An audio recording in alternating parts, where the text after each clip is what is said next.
Hello, everybody. What?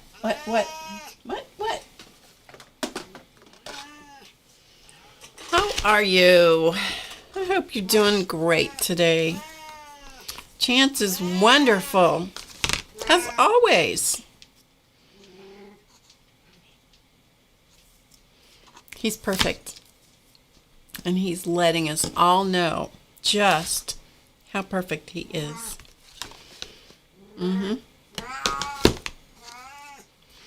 Isn't he sweet? Ah, yes.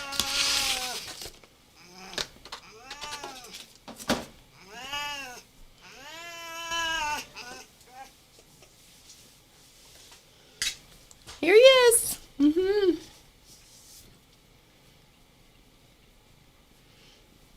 Trying to make up my mind what colors I was going to use today. No, you can't get up there. Hi, I'm Barb. It is November 10th. Happy Veterans Day. Any veterans watching, thank you for your service very much. Hello, Rhonda and Purple Nana Linda. Hi, Peggy. Hi, Suzanne. I'm glad you're here too, Suzanne. Hi, Linda. Hello to Tim and Angie. You just got done making your Christmas gift tags. Good for you, Angie. You're way, way, way ahead of me. Let's be honest, I don't do that much at Christmas. I used to. I don't do that much anymore. Although, I'm going to have to get my act together and get some things done. I'm glad you guys are here.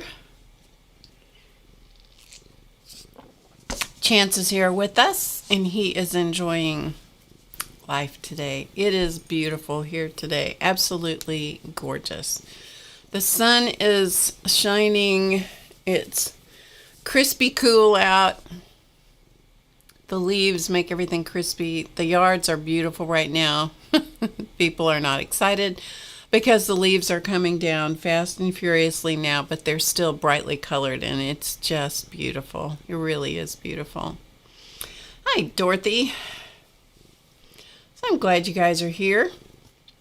What I'm going to do, first of all, because I might be able to do it while I have this thing on my lap, is I'm going to finish base coating, or try to finish base coating some Santas here. At least maybe one of them. I don't know. We'll see. We'll see how it goes here. I'm going to use a paint that I don't normally... In fact, I've never used it on the Santas before, so we're going to use it. It's one of the color shift paints, and so we're going to use this today. Chance is going to sit on my lap till he gets tired of me, then maybe he'll go away. Maybe. This is the Folk Art Color Shift paint, and this one is in Blue Flash. And I've not used this on a Santa. And I'm redoing several older Santas. What you're looking at is my palette, which might be a smidgen close.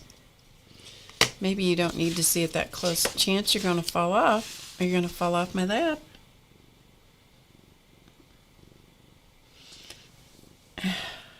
He doesn't care. You're going to fall off. Get up here. If you're going to be on my lap, get on my lap. Goofus. He's trying to decide what he's going to do.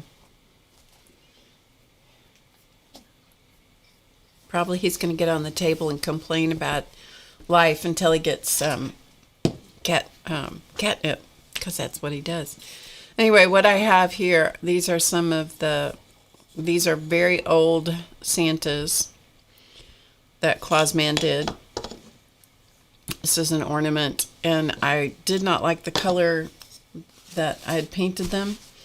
I painted these a long time ago, and so I have the face and the whites.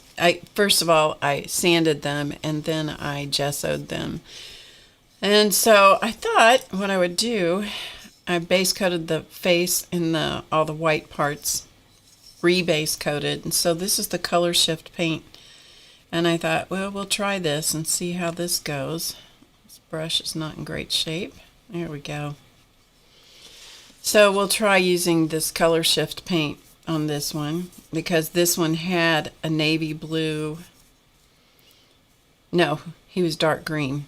I can't even remember. He had a dark green coat on, and I thought, yeah, we'll just try this color shift paint. If I don't like it, I'll redo it, you know?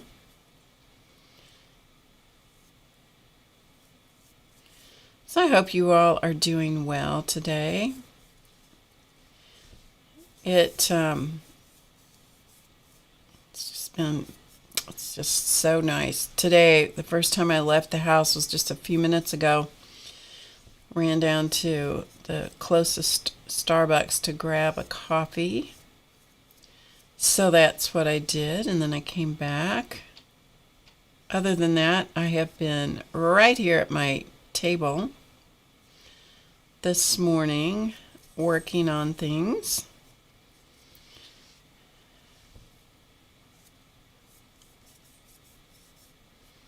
Should be interesting. This color, what did I say it was? Purple flash or blue flash?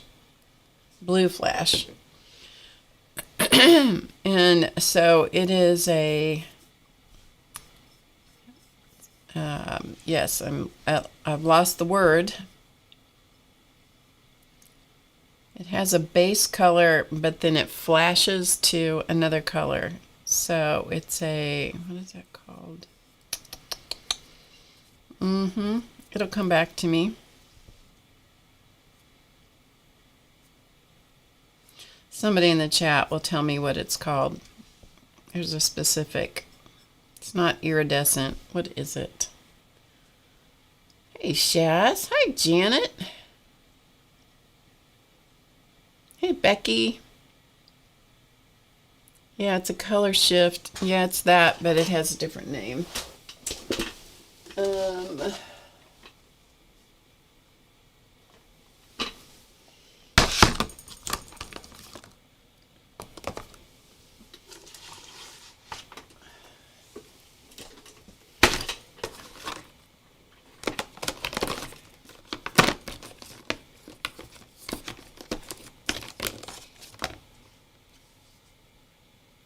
It's an interference color.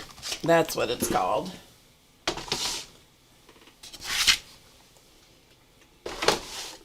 Or it's very similar to an interference color, which this is an example of an interference color. So the base is one color, but it reflects a different color.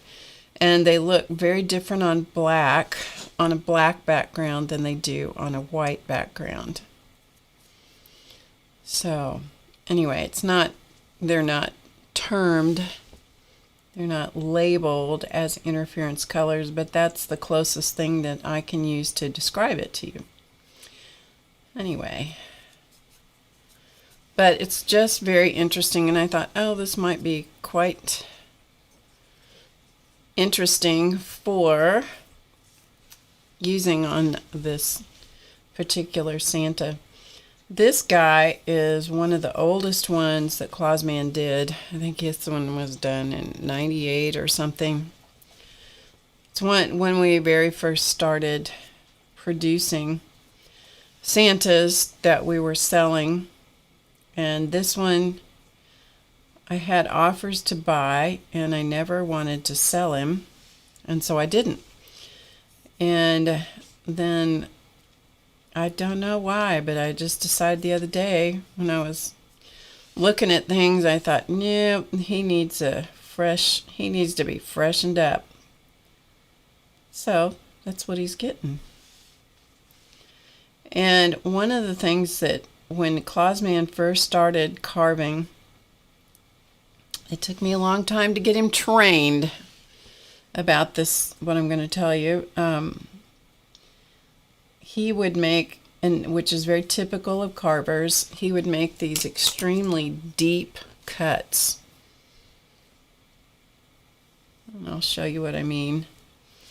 But he would make these really deep cuts with the gouges and knives. And I'm telling you, when you do that with a carving, Let's see if I can show you an example.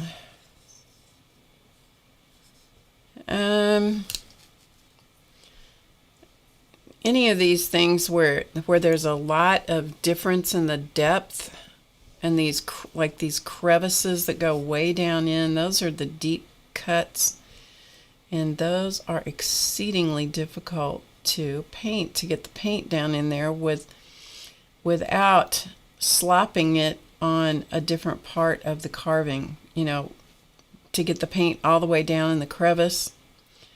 Super hard to get to control the paint, and to control the brush, actually. Anyway, so it took me a long time to get him to understand especially on eyes, around the face. It took me a long time to get him to let me do it with paint and not with the carving gouges and knives and stuff. So this guy has been a bit of a challenge. As simple as he is, he was a little challenging to get the paint in there.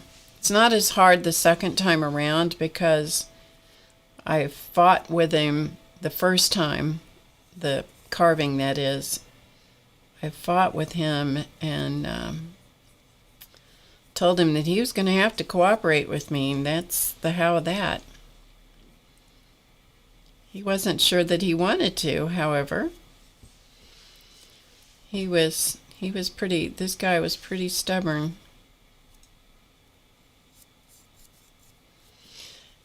So anyway, that is what I'm doing here. And so as I'm painting this, you're going to see as I turn it in the light, and the light catches it and reflects differently, you'll see that the color shifts, hence the name, color shift. It shifts from kind of an aqua, turquoise, teal kind of color to a blue to a purple. So we'll see how this turns out. This could be my new favorite thing, but since I'm not doing this much anymore, it's kind of pointless. So we're just going to use it. We're just going to use it as a big experiment and see what happens. So how many of you guys are doing whatever for Christmas already? When you are a creative person, you end up having to start pretty early, don't you? Last year, I made a whole aviary of birds for my granddaughter and my son. Oops, that's his back. That's his pack. That's okay. We will just repaint this. Another one of the things that he changed as he went along in his carving style is he got to where he was much more obvious about the various parts of the carving. Like this is a sack that's over his shoulder, and the closure on the bag is in his mitten. But the difference between the sack, the bag full of gifts, and his arm doesn't have a big difference here. So therein lies a challenge. It's just part of the fun of figuring stuff out. If you were here Monday night, I painted a base-coated plaster ornament. That was what the audience wanted to see. And so that's what I did on Monday night. And there were 2 ornaments, and so I have both of them base-coated. So as soon as I get this guy done, and maybe one more of the 3 that I have ready to do this particular repainting on. We're going to finish one of the ornaments with the shading and the face and stuff so that you can see the before and the after. Because that's the best way that I can show you the difference or the why I like to do the shading and so forth on these guys, on any of them, whether it's plaster or resin or wood. I use basically the same technique. So, I'm just about finished with this guy. I have to say that one of the most important parts of doing this, painting something, regardless of what the base is to do a really good job with the base coating. The better you do with the base coating, think of it as a primer. The better you prime a wall, for painting a wall, for example, the better the overall job is going to be when it's finished. Okay, so that's pretty much all of his coat. And so we're going to let him just sit here and dry. Then I'll do his boots and his mittens and his sack of goodies. Hello, Wendy. Good to see you. Hi, Starla. Hi, Joan. You're doing gnomes, birds, and mushrooms. Cool. Hey, CB. Good to see you. Janet, what's your weather like? She's not too far from me, but often our weather is a little, sometimes it's the same, but sometimes it's radically different, which is crazy. Okay, so let me do, while this guy's drying a little bit, let's do this other base coat, this guy. He was green, and I never liked the green paint that I used, and so we're going to change it. So I think we're going to just do him in red because he's very much a traditional style Santa. He's an ornament, although he just kind of is he's like a shelf sitter. He just sits.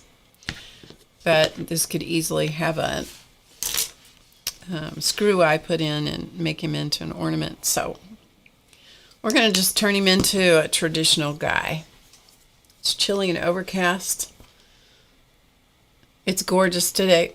Yeah, we're getting the same weather, Janet. We are getting the same weather. Interesting. This color is Delta Ceramcoat Tomato Spice. This is my favorite red. This is my favorite red. So anyway, we're going to do this, and then I have one more, but I'm not going to take the time to base coat him in. So as soon as I get this guy done, which is just his hat, everything's done on him except his hat and his suit, what you can see of his suit. Then we'll move on. And I have pictures I can show you today. If you want to see more pictures of the stuff that Clausman used to do, I will show you those. We had a good time Monday night talking. Those of you that wondered where I was last Friday, I was in Georgia, the great state of Georgia. I was actually in Athens, Georgia, and Atlanta, Georgia. I meant to ask Dee Dee Willingham. She and I were communicating back and forth a little bit once I was down there. And there was I know she talks about going to the Varsity to eat, and we passed a varsity as we were driving, and I was going to ask her if there was more than one varsity in Atlanta. If not, if there was only one and I passed the famous varsity where she gets onion rings, I thought that was pretty cool. The chances of that being the case are slim to none. Anyway, I got to get the eyes off so I can see what in the world I'm doing here.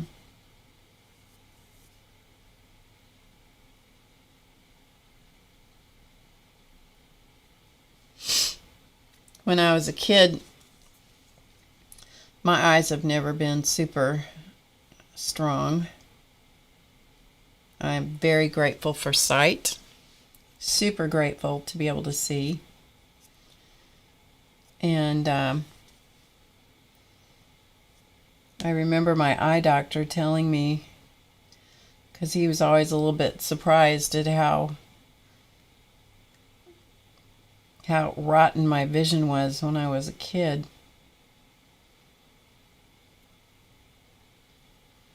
And having to wear bifocals when I was in 6th grade. And then eventually got to where I didn't have to wear them, which was a day of celebration. Now I'm having to wear them again. But I remember him telling me back then, he said, well, when your eyes change, which they will, he said, when they change, he said, you're never going to have to wear reading glasses. And I'm like, I didn't even know what he was talking about. But he's right. He was right. I didn't have to do that. Actually, I'm one of those that has to take my glasses off to see up close.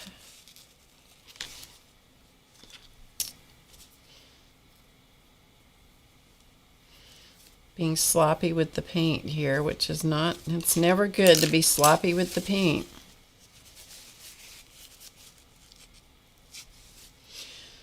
Sometimes I have to come back and clean things up, you know.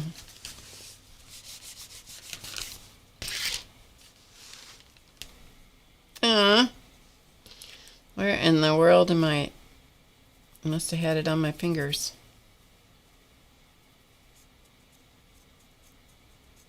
Oh well, we'll patch it in a minute.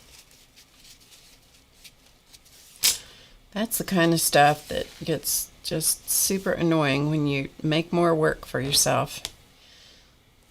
Who knows? I might have gone off the paper towel. Anyway, it doesn't matter.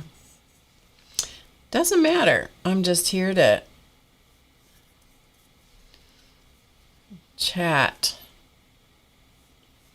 As soon as I get his hat base coated, then I'll look at the chat. I can't do both. I can't look at the chat and see what I'm doing here, because it takes a minute. So I hope you guys are having a great day. The trip to Georgia, to a football game of all things, was a lot of fun. On Monday night, I went into a lot more detail about the trip.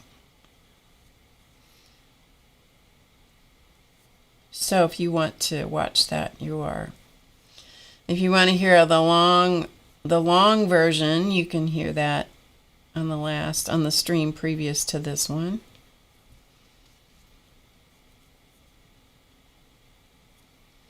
And there's also, if you didn't happen to see it, I streamed on the Wednesday previous to that. So a late night stream. It took us all back a few years, because that's where I started streaming, was late nights on Ustream.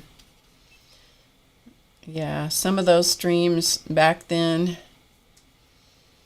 had to go away. Even after I streamed, I had to take them down. Couldn't leave those up. Because sometimes I would tell stories that were not totally appropriate, if you know what I mean.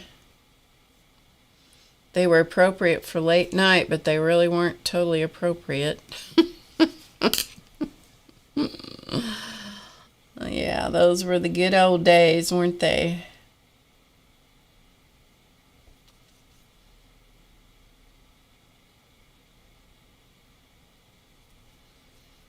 They weren't particularly racy stories, but they were just things that I couldn't leave up online. Sometimes I would tell a little too much about myself.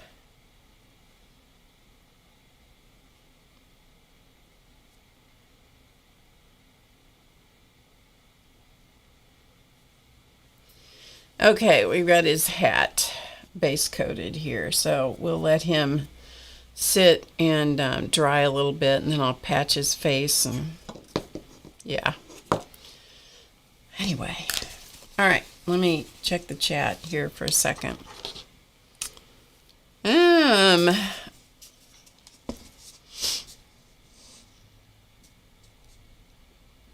I know, but you know what, Dorothy, it just takes a while to get to where they have eyes. Yeah. Well, that's true, Joan. Joan says at least we're around to enjoy them. That is so true. Linda, Purple Nana, Linda says she has to take her glasses off to see close up too. Yeah.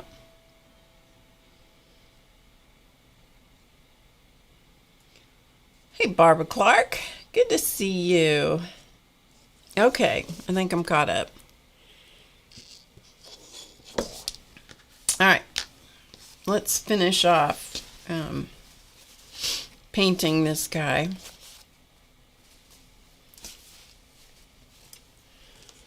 And we'll patch his little cheek, since I managed to put red paint on his cheek. Really, I did. It's so sad. And may have to patch his a few little of the white areas too.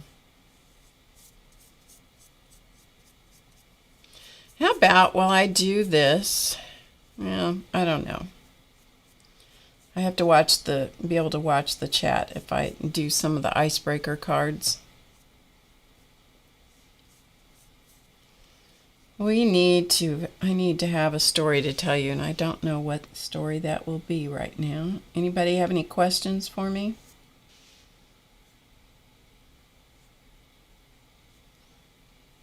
They have to be rated for the public.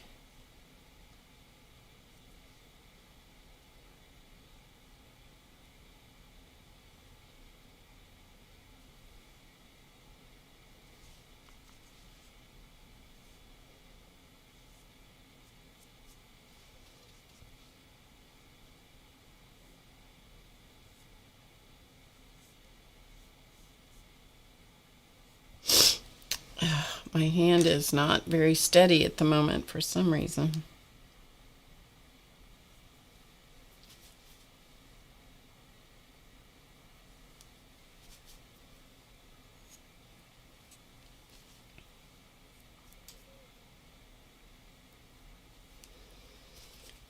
Okay.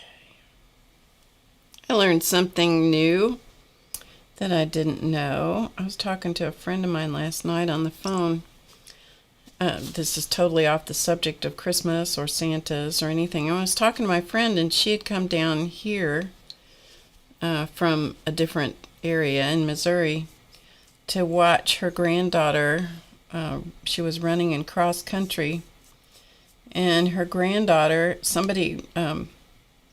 she's quite a runner, and her granddaughter somebody had run into her, and it was toward the end of her race, and her legs were already wobbly, she said, and she fell down.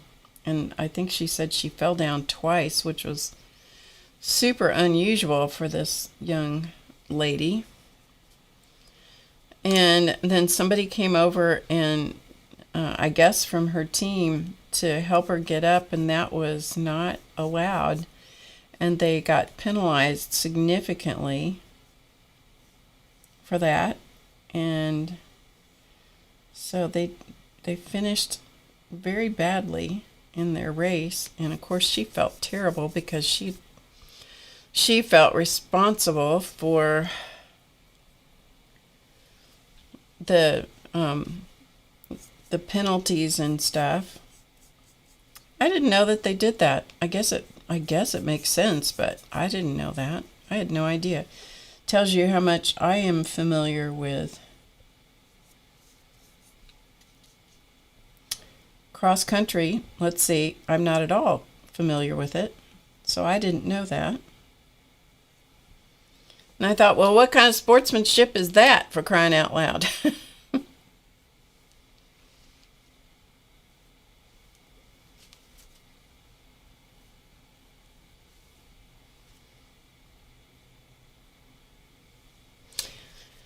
And I went to book club yesterday, which is in a small mixed media store that's a few miles from here, probably, I don't know, 30 miles from where I live. We've been meeting there for several years, quite a few years actually. And we'll take a book, and I've shown you the book. It's the book from Natasha of Treasure Books here on YouTube. It's the book she wrote. And that's what we were working through. So it's a lot of different kinds of junk journals.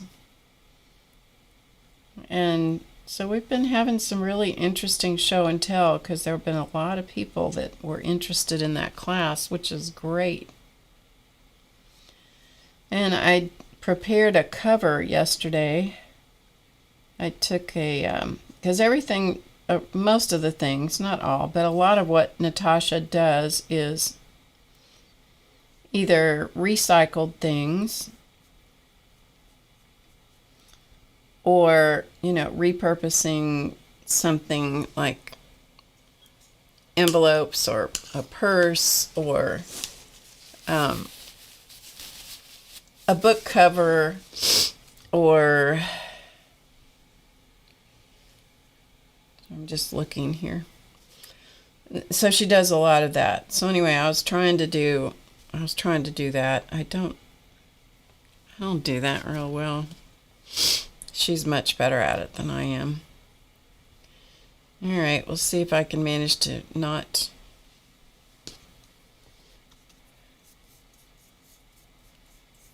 screw this up again. I'm going to have to touch up a few little areas here where I've slopped paint. Anyway, so what I found a zipper pouch that I was given as a gift, and it was really neat, but I didn't need the zipper pouch, and so I took it all apart, took the zipper out of it. It was canvas. The pouch was canvas. And so I took it apart and put felt inside it. Like lined it with felt, stitched around it. If you guys want to see it, I'll go dig it up. I think it's actually in the car. Okay, so I'm going to have to hold this Santa so he can dry. Okay. Anyway, I can show it to you. Okay, let me look at the chat here. So, and hello to anybody that I missed saying hi to when you came in. Oh, good to see you, Becky. Enjoy your weekend.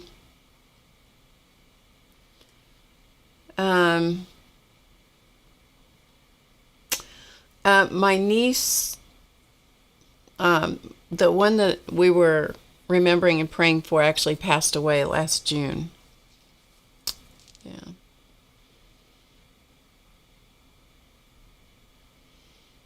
Yeah.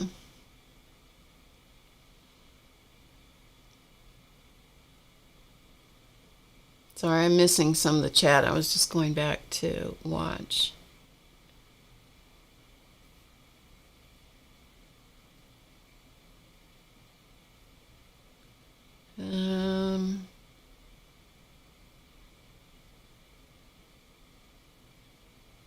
Hey, Sandy, good to see you.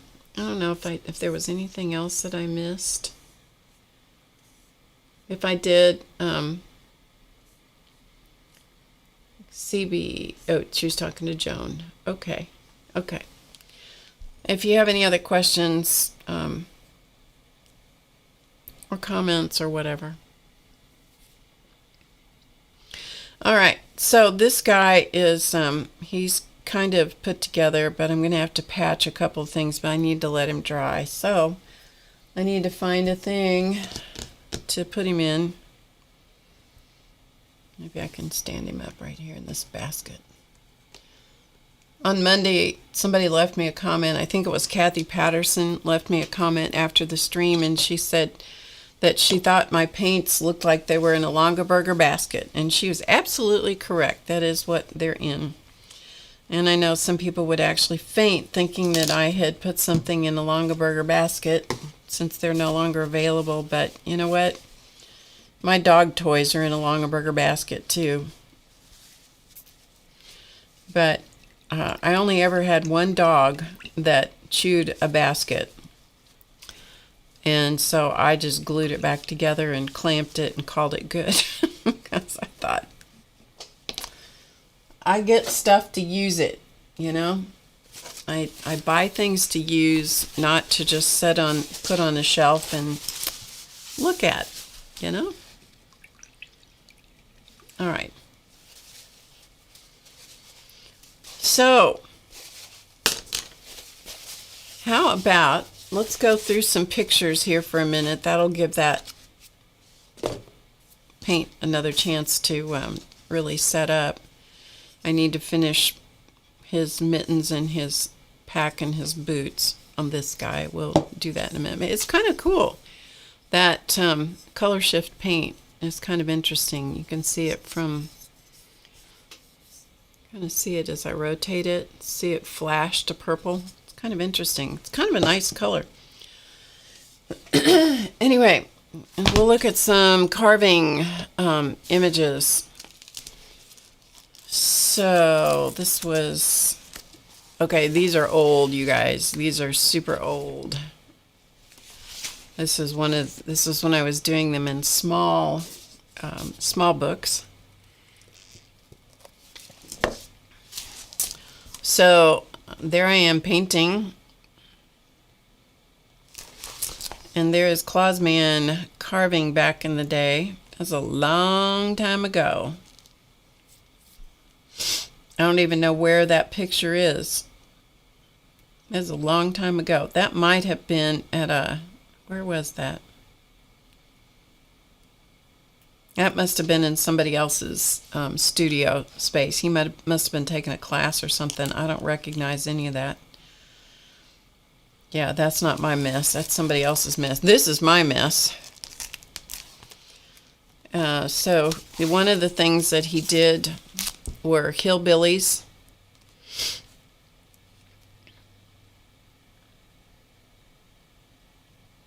You store stuff in yours too? Yeah, they're pointless. If you don't use the baskets, they're just kind of pointless, you know? So these were two different hillbillies. What he did on this is he did two hillbillies, and this is a dog. I'll show you hopefully a different picture of it. And yeah, here's a close-up of that guy. Let's see. A part of it. So there are two dogs. There's one dog, real skinny dog, with his nose up in the air, and then a little flat dog that's laying real close to the ground. He has a carved rifle or shotgun or something. I don't know the difference between a shotgun and a rifle. To tell you the truth, ignorance is, you know, I've gotten along just fine not knowing that. And he has a hand-carved jug. So this is a jug, like a moonshine jug, and there's the gun. Let's see. This is another hillbilly that he did. Clausman kind of looked like a hillbilly. He has another jug, but this is another guy. Oops, sorry about the reflection. He did this one for his brother-in-law for Christmas that year, and so he carved him with his pants. The brother-in-law had a hard time keeping his pants up. Because they didn't fit him very well, not because he was lewd and crude. Anyway, so he carved him with Janet. This one's for you, Janet. Janet Young. You'll appreciate this carving. And he also had a gun and a jug.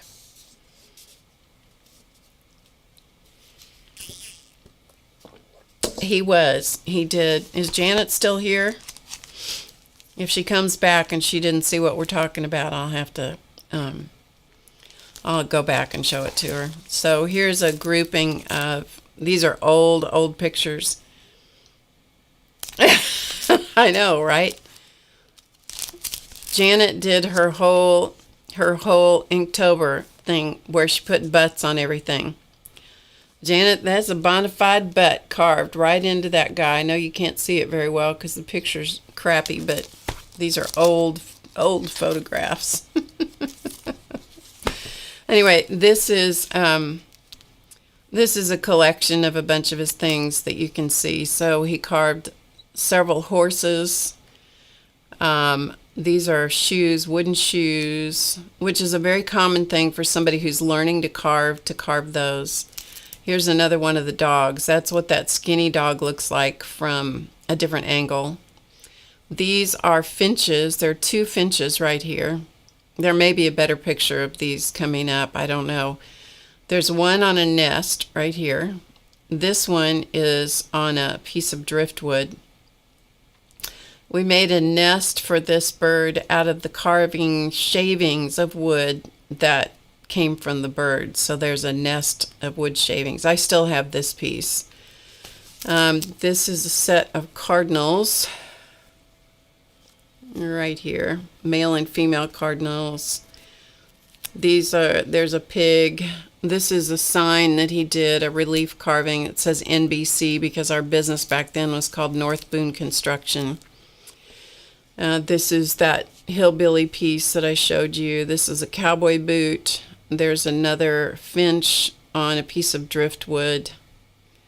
There's another shoe boot, and there's a robin. And then there's another angle of that dog with its nose up in the air. He did a bunch of those. That's also a very common thing for somebody learning to carve.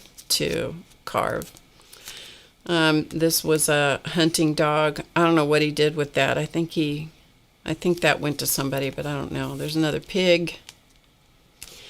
And the polar bear. I have the polar bear. Do I have the polar bear? I think I do. I don't remember. I've had all of these, but then he sold some of them. You know, he'd sell them off our shelves once in a while. This is just the base-coated polar bear. This is one of the bears he did. He did several of the bears.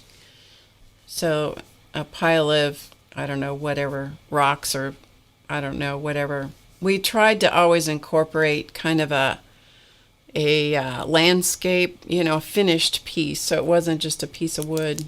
Hey, Hermie. I know, Janet, you would have been. I have something to send to you from him, Janet. It's sitting over here right where I'm looking at it. I just haven't got it in the mail to you. It's from him. And you'll use it, and you'll love it, too, I know. There's one of his horses he did. He did these horse heads he was asked to do these for awards. This is a carved award, blue ribbon. Those were for some kind of horse show things that he did. Every once in a while, I liked it much better when he carved things that were fantasy, because then I didn't have to try to replicate anything in you know, you're subject to a great deal of criticism if you're trying to do something for real and people can identify it. Then they get real critical about how things look.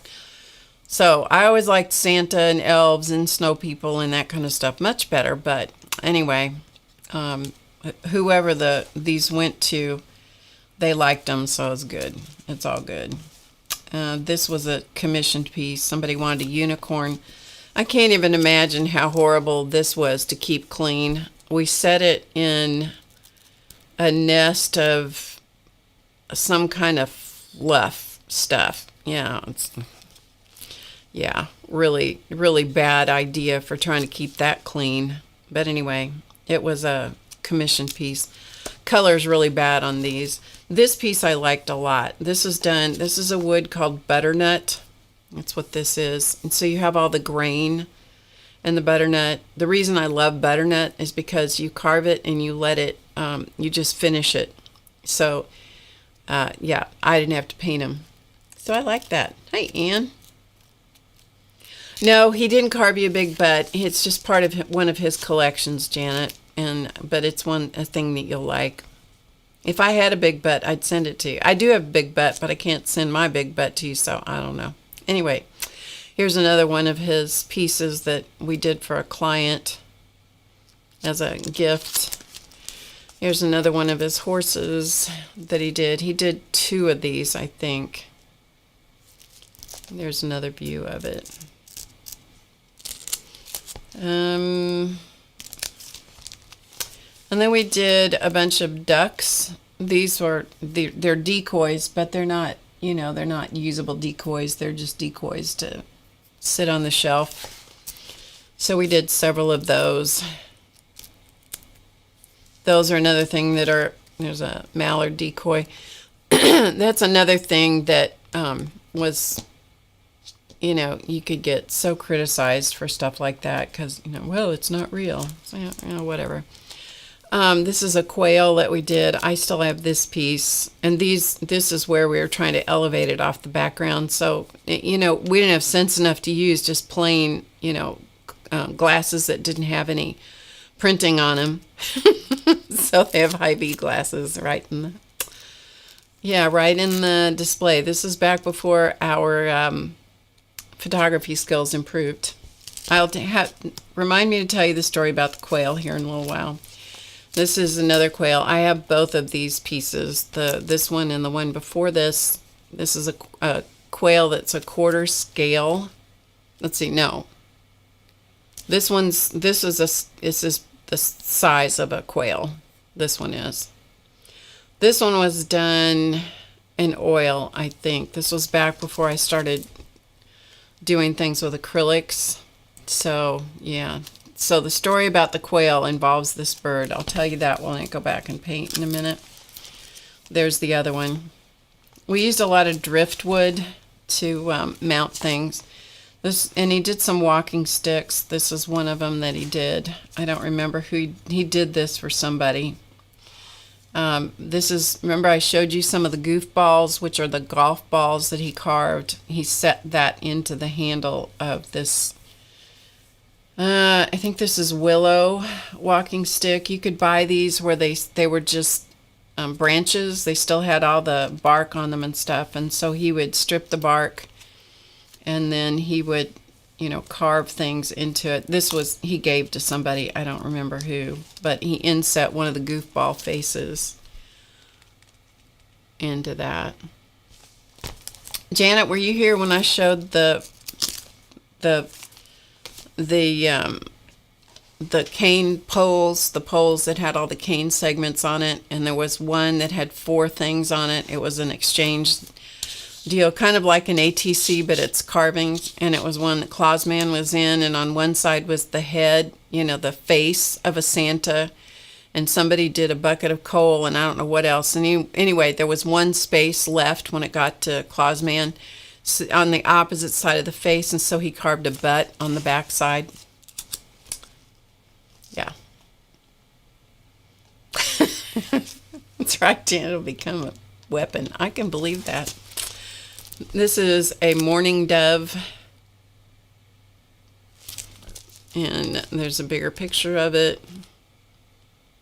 I know the reflection is terrible on these. We used a lot of driftwood, as I said, to mount things on. This eagle head I've shown on stream a number of times. I particularly like this eagle head. It's a small piece, but this was one of the pieces that he was judged on for Best of Missouri Hands.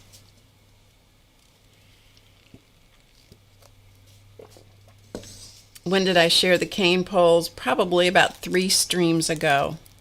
Hi, Terry. You have had 2 commercials since you joined. I'll have to go back and look at that again because periodically things get changed.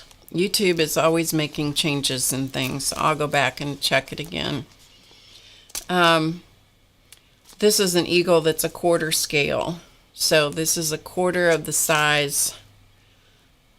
Focus is not good on that piece. I still have this piece also. This was one of the first pieces I did with acrylics. Before that I was fighting with the oil paints. These are shorebirds. So it's kind of like these are collectible sorts of things. It's sort of on the order of a decoy, but they're called they are shorebirds. So there's another shot of them. And these are some of the little pieces that he did. This is a very common piece for somebody who's learning to carve. And let me go back and look and see. Give me just a second. Let me see if I can adjust that. Let me check it and see. Maybe I can adjust it.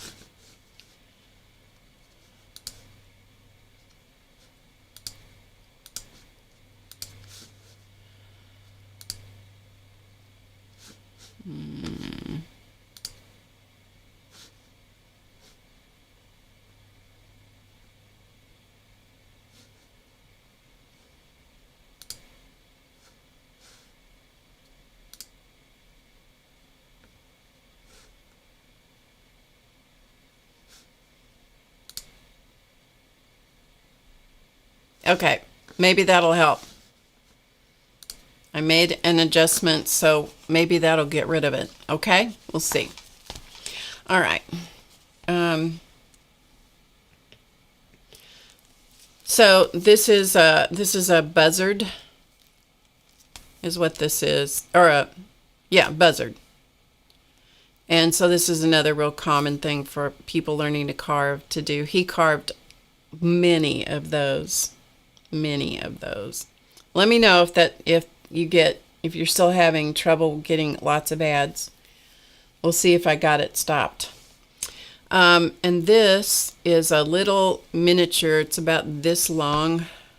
How long is that? Maybe 3.5, 4 inches miniature decoy. There's the buzzard. And this is a wren, so he carved a wren. There's one of the robins. There's the cardinals. I'm going to flip through these kind of quickly. This was a bluebird that we did. I don't know if we did this as a gift or if this was a commission for somebody. I don't remember, but there's the bluebird.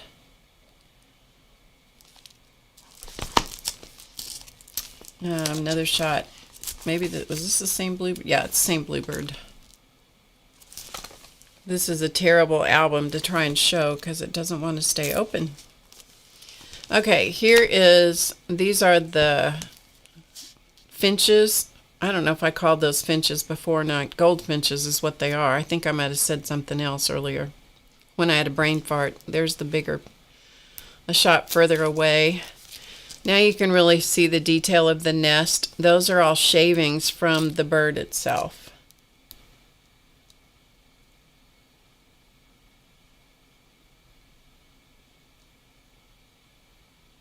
I was sounding really odd. I'm so sorry. Anyway, I liked the way that environment came together. This was a finch, and I don't remember what this bird was. We just put it together that way just simply because we needed places to put the birds. Okay, this is the one of the cane segments this was when the cane segments were coming in.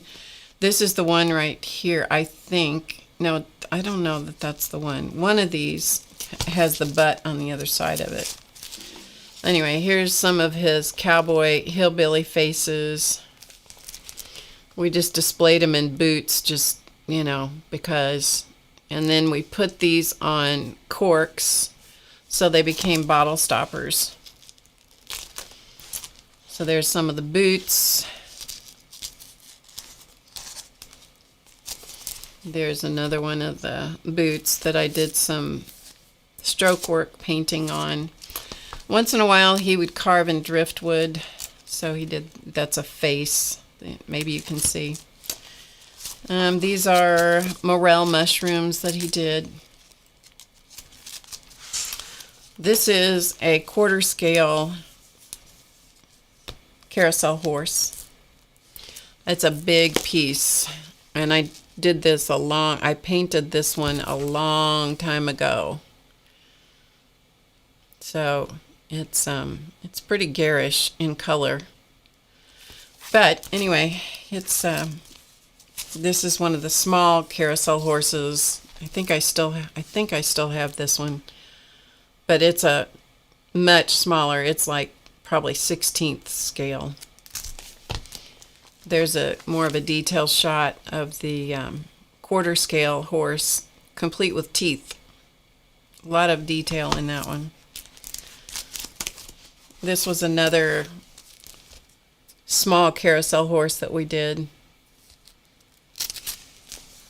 And that's that same one. These are some of the cane segments that he sent out. He had to do 16 of those to send out. Every one of those I had to paint and finish. There you can see some of the expressions. One of the things that was really fun about those is that they could be as goofy as he wanted them to be. It didn't matter. So they were fun to do. I mean, these are fun to paint because they're so goofy looking. Didn't have to be real. I could make I would just take what he gave me, and he never knew how I was going to paint him, and I never knew what I was going to do either till I got started. But together we did okay. This was a hot air balloon cane segment. This was another segment. Those are some additional ones.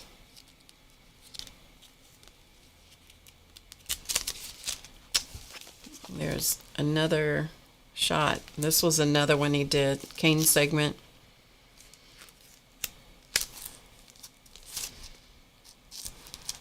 You always know it's a cane segment when there's a hole because it will fit on the pole. This was, I don't know what this was. I don't know if that was a pin or what it is. Okay, anybody that's scared of clowns, look away right now because this is a very scary clown. Okay, that is one ugly ass clown. Just saying. Yeah. These were all cane segments that I did with green hats. There's a close-up of his sign that he did that I showed you earlier. This was a rose that he did. This is a relief carving. This he was commissioned to do for a church. This was an attendance sign. This says, "We must go and see the people." That's what they asked him to carve, and so that you could put numbers and stuff in. This was another sign he was commissioned to do for an old church. This is a piece I still have. This is carved, and this is painted in the background. And these are done with cypress knees. So this is a cypress knee, and he titled this "All About Love." To him, this was a symbol for me, my son, and 3 grandchildren, and my arms around them. So he did that specifically for me, which was a nice piece. This was a commissioned piece that he was supposed to sell to somebody, but the person never picked it up, and so it lives with me. This piece, that's in butternut too, I believe. I don't know if I can show these. I guess I can. There's not too much detail. This is walnut. And he did a necklace on, I don't know what happened to that, and put a coin in the back of it. I don't know what he did with those. This was another one. This is walnut. A walnut piece. This was a piece he did and gave to me for Christmas one year.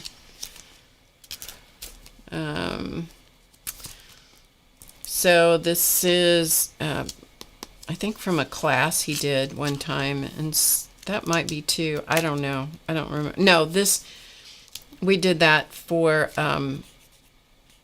our grandkids went to a school that the the mascot was the Indians, and so their colors were purple and gold, and so this says HMS for the school, middle school. So I painted it. We gave that to her for Christmas. This was, our grandson was a baseball player, and so we did this. He carved it, and I did that, painted it for him in his team colors. This, I still have this piece. He's an old sea captain. So you can see he did a lot more things than just Santas. I love this old guy. I mean, he is a cool piece. And I like this cowboy. He's got, I don't know that you can see, but he's got teeth, you know, hanging out to the side. A vest. He's got on a, I don't know, bandana or something. But he's very pigeon-toed and bow-legged. Bye, Joan. This is a doll. Any of you know the story of the doll Hitty? It was a book, Hitty. Hitty is her name. And it was a whole story about Hitty, the doll, and it's a whole thing. The storybook it's a small doll. It's, I think, 6 inches tall, and she was a wooden doll. And she was with a little girl coming over on the ship from England or something. I don't remember. I'm telling you stuff that I don't remember. Anyway, it's the whole adventures of this doll, because the doll gets lost and I don't know, whatever. Hi, Jessica. So this was one that he made. So he carved a Hitty doll, and then this was for our granddaughter, and then I made a whole bunch of clothes for her based on the storybook. So this was her under slip, and then I embroidered her name on it, Hitty. This was another piece that he did. And these are Janet would like these too. Janet knows these people. I've shown these many times. I've given these away. He did this in wood, and then we cast it in resin. And I had a whole bunch of these that I've given to kids. They are your friends, Janet. Yes, yes. I've given a bunch of these to kids that were graduating from college. And I've told them. And sometimes when I've had some left over, I don't know what I've got now, because I painted a whole bunch of those. We cast 1 billion of those, and then I painted them and finished them. And periodically, I have to go give one to some kid that somebody's been mean to, that, you know, has just been very hard on these kids, and I have to go get one and give it to them to make them feel better, because I feel bad for them. Some asshole gives them a hard time. Anyway, not that, you know, not that I get upset about the way people treat young people or anything, but yes, I do. Yes, I do. Like, you idiots, you know, give these kids a break. I mean, personally been in Starbucks more than once when I have seen people treat the baristas, who are young college kids and high school kids, treat them horrendously. And I'm like, I've listened and observed the entire thing, and then once the idiot customer leaves, then I go and calm down the kid and say, you handled that exactly right, because it, of course, upsets the kid, you know. And I say, you handled that very well. There is nothing, just so you know, there's nothing you could have done to have made that person happy. Absolutely nothing. You handled it perfectly. You know, I take it as my personal mission to try to restore some of their self-confidence. Idiots. Anyway, Janet and I can have entire full-length discussions about the idiots of the world. It's like, just because you're an adult doesn't mean you have the right to be mean to these kids. But anyway, I digress. Okay, let's go back to the table. So I have another, I have a whole 2 more books of photos, but I'll save those for another time. How about that? All right, let's real quickly patch up some of my mess on this, where I screwed this up a little bit.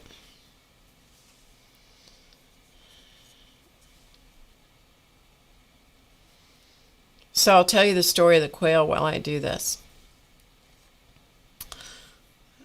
I have, Clausman had, this is before we ever moved into this house, so it was probably, well, I've been here 33 years, so it's quite a long time ago, and it's way back before I was painting with acrylics, so I was back in the oil painting days. And Clausman very excitedly carved, he carved this, that quail, the one that was the quail in flight. Okay, he carved that. And so it's the body and the wings, and I mean, it was, and he was so excited about it because it was one of the first pieces that he did that was actually based on a real thing. You know, up to then he had just been painting fantasy kinds of things. And he was so excited about it, and he couldn't wait for me to paint it. And I'm like, oh good, I just can hardly wait to paint this thing. You know, because I'm painting in oils, and this was way before the water mixable or fast drying oils were available. Every once in a while I could manage to mix enough stuff into the paint that I could force it dry. My oven at that point dried more things that were painted in oil than it baked food, because you could kind of force it. You had to be careful though, because if you didn't watch it, you could force the top of the oil paint dry, but dry it so fast that it would crack underneath. Once the underneath part of the oil actually dried, it would crack the top surface. So it was quite an adventure. And anyway, so I was not too excited about trying to paint these 3-dimensional things. I much preferred to paint, cabinet doors and tables, and it was more the decorative painting kind of stuff. So we were painting on usable kinds of items. That was more the thing back then. So anyway,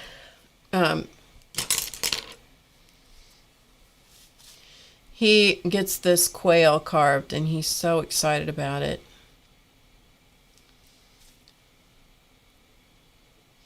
And he can't wait for me to paint it. And I am putting it off and putting it off and putting it off, because I'm like, oh, this is just going to be horrendous for me to try to paint this thing, because he loved quail. He liked to hunt them. I don't know if he ate them, because I don't remember ever cooking them, baking them, or whatever. They're little tiny birds, It's like, look, I'd rather have a chicken or a turkey, something that you're going to make the mess and get at least several meals out of, instead of finish the meal and be hungry when you're done. That is not me, Anyway, I don't know what he did, but he liked to hunt them, and he like I said, I don't remember ever cooking them. But anyway, he gets this quail all done, and he's so excited. Oh, goodness, he's excited. And he just, about every other day, he'd say something to me about painting this quail. Are you ready to paint it yet? And I'm like, I need reference photos. I need to know what a quail looks like. If I had a reference photo, for the most part, I could paint them, right? I mean, usually well enough that it would pass his test. Well, he started looking for photos and pictures, and I'm looking for photos and pictures and all that stuff, and nothing.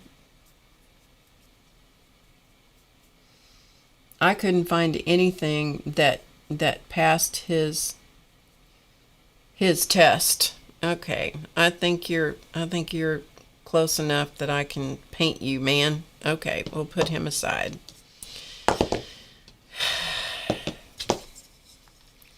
So we're going to come back to this one, and I need to paint his backpack, which is not a backpack in the traditional sense, but the sack on his back, his mittens, and his boots. His boots I'll do in the soft black. His mittens, I don't know, what color should we do his mittens in? They're in a dark color now, and the sack. So he's done in this kind of color shift thing. What do you think we should do for the sack? And his boots I'll do black. What do you think we should do for the sack and the mittens? What do you guys think? You all tell me.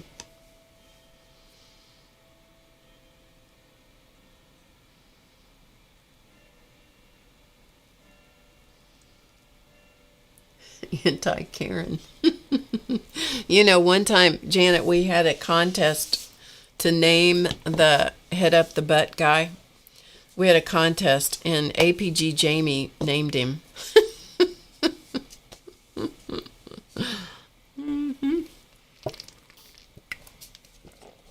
Okay, somebody tell me, what do you think? What color do you think? Red sack? Darker blue or green? I know better than to ask you guys, because you will contradict each other. You guys won't. I know you won't. I know you won't decide. You won't agree. Anybody want to feedback? I've got red or a darker blue or green. I have a in the color shift paint, there is a red flash. So there is a red flash. It's not a real good red. I do have a metallic red. Yellow. Purple sack and mittens. Purple might be okay, because he has kind of that purplish cast. What color do we have here? Pink flash. I don't think we're going to use pink. Was I doing blue violet? No, I did blue flash. Okay, we can do the blue violet. Let's try that for the sack. Let's try that, because it's one of the color shift paints. Let's try that. I can always paint over it. If it doesn't work, we'll paint over it.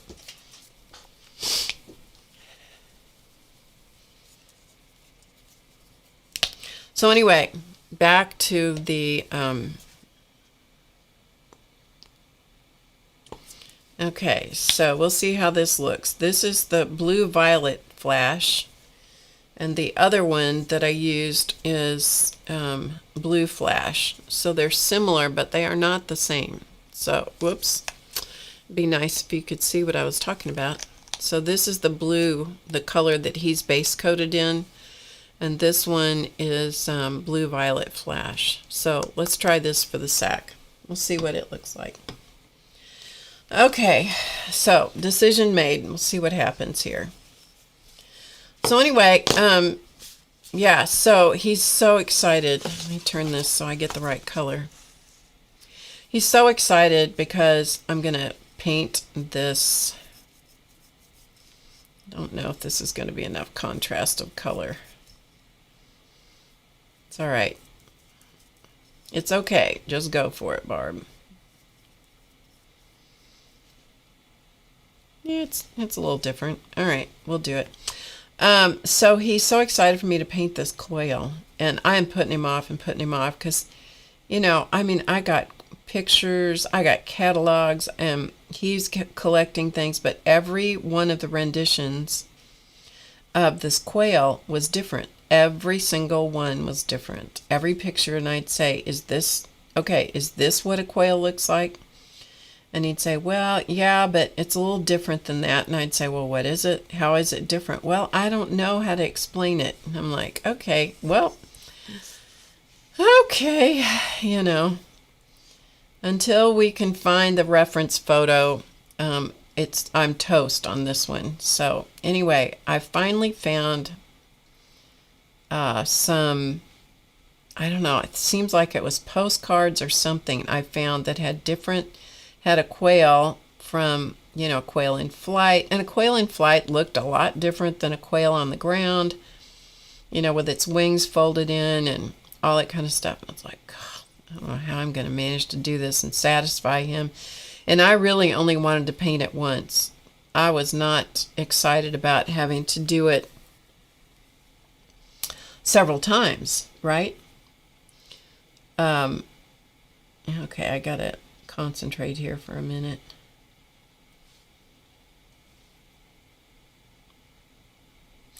And about the same time in here, he found a cat, a kitten. All right, this goes like this. He found a kitten that was a stray and brought it home because I think we didn't have any cats at the time.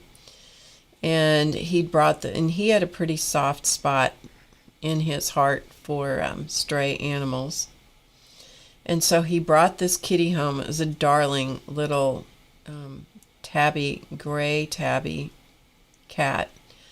And we named her Dusty because she was truly the color of dust. And sweet, sweet personality kitty. And so she came home, and she was kind of a wild child. We didn't have any information about her. And of course she came to us pregnant, promptly had a litter of kittens. And so I can't remember if it was before or after she had the kittens. Somebody picked her up and, stole her because she was such a nice cat, of course. We lived out in the country, so, that wasn't all that uncommon for... Barb, if you would pay attention, it would be really, really good idea if you just pay attention to what you're doing. Not paint the wrong part of this. Okay, let's try again. Concentrating on not painting the sleeve, which is already painted. Okay. Goodness sakes. All right. Don't let me forget to paint well, we should do it now. Because if I tell you don't let me forget, I will forget. Okay. This is the end of the sack of goodies. So, anyway, it was hunting season right about then. So you got the picture. We have a new cat. Don't know her very well. Very sweet. She's delivered a litter of kittens at some point. I don't remember before or after this. I do think we got her spayed before she left us to go with whomever she ended up with. So you're welcome, whoever you were. I'm sure she's long since gone. And it was hunting season right in there, and Clausman was no longer really hunting for quail, but he happened to stop by the lumber yard where he bought most of the supplies because he was a contractor. And he goes in this, he knew some of the guys there were hunters. So he goes in and he asks one of the guys at the lumberyard, he said, do you ever hunt quail? And the guy said, oh yeah. He said, I just went hunting today. And he said, well, could you sometime when you have, you get a quail, would you take some good pictures for me? This is before the days of cell phones. So this is a long time ago. Okay, take some pictures. And the guy said, I'll do you one better than that. I goes, well, what's that? And he says, he said, I went hunting this morning. And he says, just a minute, I'll be right back. And he comes back with a paper bag of quail parts. Okay, honest to God, real, thankfully dead, quail parts. And hands them to Claus Man and said, there you go. Well, he was delighted because he comes home, because now we have real. We don't just have reference photos. We have the real deal. Okay? We got the real thing. Oh, yes, we do. We got the real deal. And he comes home and he said, you are going to be so excited. And I'm like, and you know, anytime somebody says that to me, I'm pretty sure I'm not going to be excited. I'm just telling you. I've been around the block a time or two, and I'm pretty sure I'm not going to be excited, you know. When somebody tells me how excited I'm going to be, that's usually just another way of trying to manipulate me into getting on board with something, you know. I need to change that, but all right, I'll change that in a minute. So he is telling me how excited he is that I'm going to be, you know, when really he's the one that's terribly excited, but I'm going to be excited, you see. I'm going to be excited. Hello, Orange. Yeah. You think paint the gloves with the red flash? Okay, Barbara, I will do it. Let's do it. Let me look. Let me see, which one do we want? Okay, we have pink flash. It's the same as that. And this is red flash. You think this one?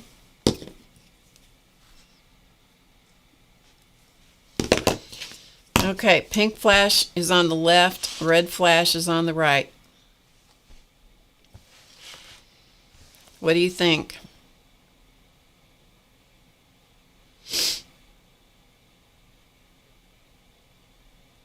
Think red flash? We can always paint over the top of it.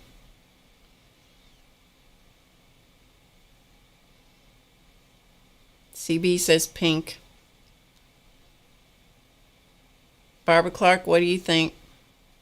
Janet, Barbara Clark, Carol, Suzanne says pink. Peggy says pink. So far, pink's winning. Pink. Janet says red. Jessica says pink. How come, Janet, you're the only one that says red? That's what I want to know. Because Janet just wants to be different, don't you? Mm-hmm. Barbara Clark, where are you? Pink is on the left. Red is on the right. You're being obstinate, but all right. Barbara's not answering, so we're going with pink. We'll see what happens. All right, we'll try one in pink, and we'll see what it looks like. And then I'm going to have to go back and reshape this arm over here, because it looks like his arm is kind of growing out of the sack, which is not good.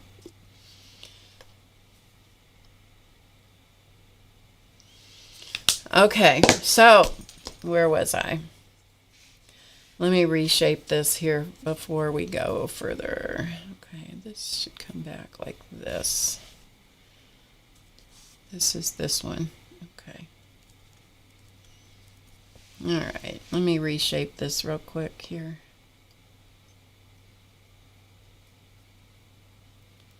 This may not look right.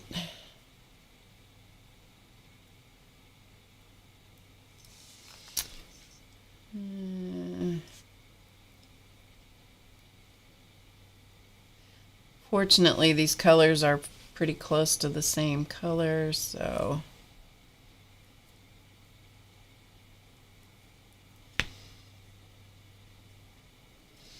when I shade it, I should be able to differentiate between those two things.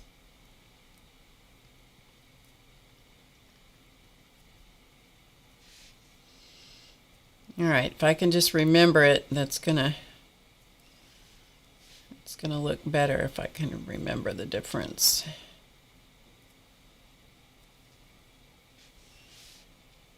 Okay. Anyway, okay. So back to the mittens. Okay, Barbara says pink. Okay. Janet, you got overruled, man. You got overruled. Ah, yes. So anyway, back to the quail. All right, let's do the mittens in pink. And we've got to get on to shading these things so we can turn them into something. You know what I mean, Jelly Bean? All right. So quail parts. Back to quail parts. All right. The quail parts, he is so excited about them, and he gets them out of the bag. My painting station was downstairs in this house. And the downstairs, to get downstairs, you went down a spiral staircase. Okay, now this is not a fancy spiral staircase, mind you. This is one that you buy as a kit, you know, and put it together. So it's not a fancy spiral staircase, and it's not a big spiral staircase. The point of this story is that the basement was open to the upstairs because of the spiral steps. So if I was downstairs painting and anybody wanted my attention, it was real easy. You know, they'd holler at me, and, you know, I could hear them. Nobody had to come down a whole big flight of steps and yada yada. So anyway, I'm downstairs, and it was an unfinished basement, and so we had just an open, you know, big open table, and we could just, you know, like stick things up on the wall. There was sheetrock up, but other than that, it was uncarpeted, you know, it's just a concrete floor. So I'm down there with my table and all my stuff, and I've got my lunch bag full of quail parts that came from the back of the guy's truck. And so I go down there and I get these out, and it's parts, okay? It's not a bird, it's just pieces and parts. I was kind of afraid it was going to be the whole bird. It wasn't. He had harvested, I don't know, dressed it. Is that the correct term? Anyway, he'd taken the good parts. So what was left were the feathers, which is great. Except I didn't know where all of this, you know, it was a bunch of different colored feathers and parts, and some of the part of the quail was still attached to some of the feathers, and I don't know where it belongs on the bird. And so I'm like, well, this isn't helping me at all. So I holler up the spiral stairs at Clausman, and I said, can you come and help me for a minute? And he comes downstairs, and he goes, oh, that is great. Those are that's the right colors. It's like, well, I hope so, because it's a dead bird, you know, I hope so. And I'm kind of creeped out about the whole thing, but he is so excited that I don't have the heart not to join his excitement about the dead bird that I have in my possession now that I don't know where the pieces and parts go to. And I said, so can you, like, explain to me how this bird, where do these parts come from on the bird? Because there was a wing. That part I understood, so I could spread out the wing and I could look at that, and the feathers were all there. So I'm studying it nice and closely, and then there was something hooked onto the wing, and I'm like, I don't know what this is. He says, oh, that's part of the chest. And I'm like, oh, good. This is just getting better by the moment, you know. So I have the wing, part of the chest, you know, I don't even know the right terminology for bird aviary, not aviary, but I'm not an ornithologist. Let's just say that. Isn't that the bird one? Yeah, fish are ichthyologists and birds are ornithologists. I think that's right. I'm not one of those, whatever it is. And so he kind of lays out the parts of the bird and very excitedly explains to me how it fits back together, you know, but it's not the whole bird. It's just pieces, you know, a piece here, a piece there. Like, oh, this is great. And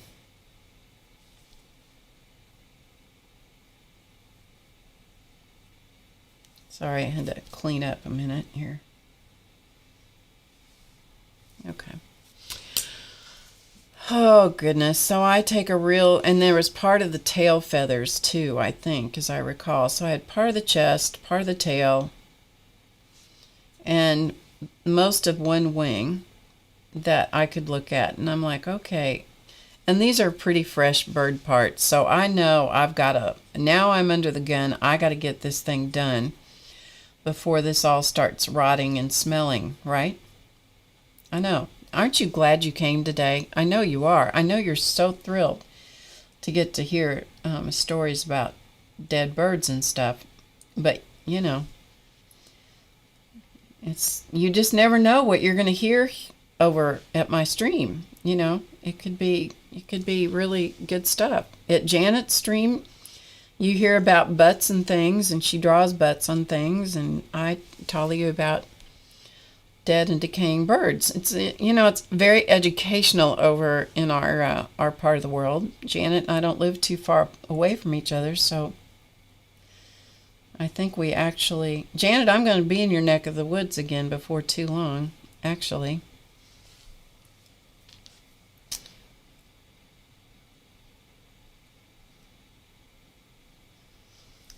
Okay, you guys like his pink? You like his pink flash mittens? I hope you like this, because you guys are the ones that said it.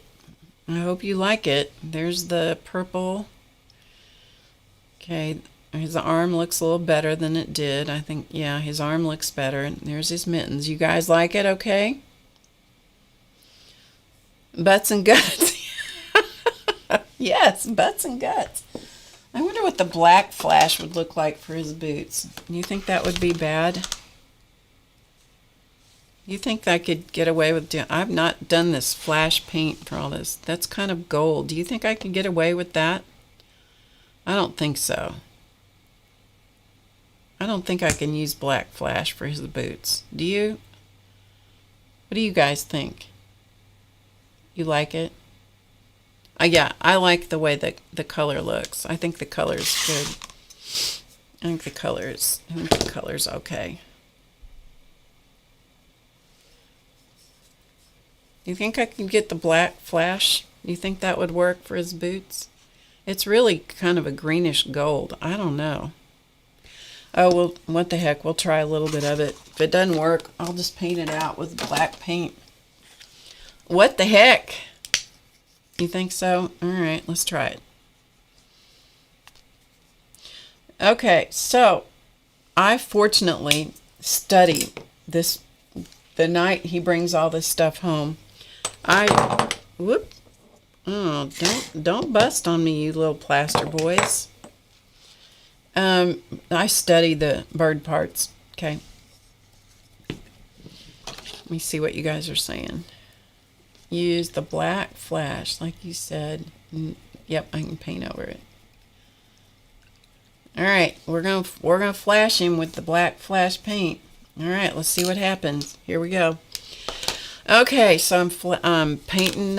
I have not started painting the quail because I'm just studying it. I'm concerned about how this is going to go. I'm thinking and thinking, and I'm pretty worried about how this quail is going to go, because he has been so picky about, you know, how this is going how this is going to turn out. This bird, this quail that the most that he says, well, you've seen quail. He said you've seen them when we're driving down the road. It's like, well, driving down the road is totally and completely different. You know, and seeing them flutter up from the ground, that is not, I'm sorry, but, you know, that's just not enough for me. So, hence the samples of the dead birds on my table. So, I'm thinking about it. I've really studied these birds. I've, of course, not bird parts. I've not taken pictures or anything because that was back. You know, if it was today, I'd have a million reference photos with my iPhone or iPad or whatever. But back then, to take reference photos of something, oh boy, this is a trick. You had to take them with film cameras, and then you had to take it in, have the film developed and prints made, and it wasn't necessarily the least expensive thing in the world to do.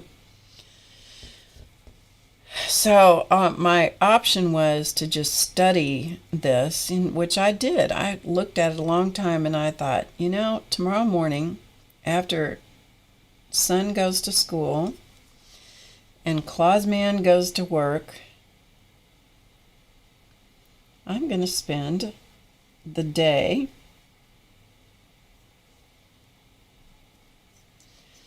painting said bird. So I've got myself psyched. I got my samples. I got myself psyched up. I'm all ready. Oh boy, this is tricky. Tricky business down. This tricky business over here, folks. This tricky business. All right, that one doesn't look too bad. If I can just sneak the brush in here. Okay, I'm going to have to switch to a itsy tiny little brush. All right, I got to concentrate a minute. I can't talk and do this. I'm going to have to hold my breath here.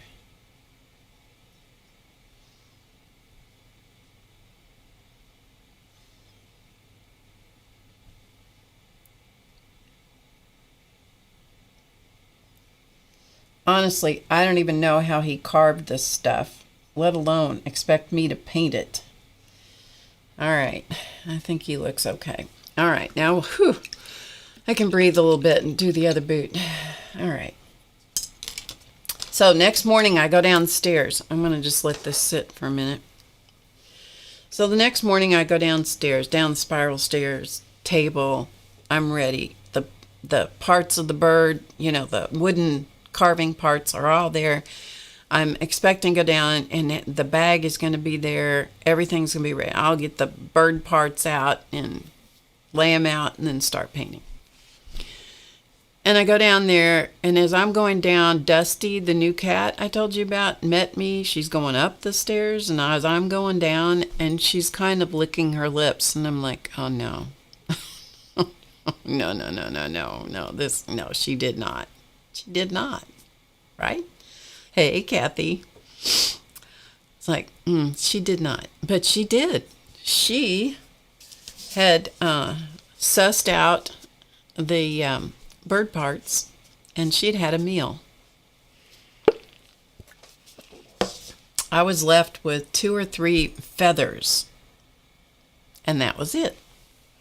Yep, that was all I had left of my samples. And I'm like, oh man, this is such bad news, because Claus Man is expecting this bird to look just like the real deal, because he went to all this trouble to come home with these bird feathers, these bird parts, and the new cat has just eaten my reference.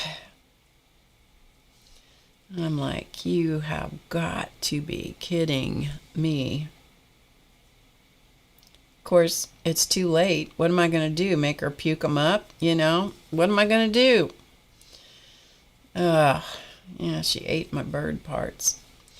So I had, like I said, I had a couple feathers left, but fortunately I had spent quite a bit of time studying these things the night before and determined, pretty much what colors of paint I should use and so forth. So, well, and doing painting in oil is not like painting in acrylic. With acrylic, like on these boots right here, if I decide that I don't like this color, this flash color, because it's flashing to a gold, if I decide I don't like it, I'll paint over the top of it. It's not a big deal. It's not quite that simple with oil paint because you've got all the drying time and all that stuff that you've got to take into account.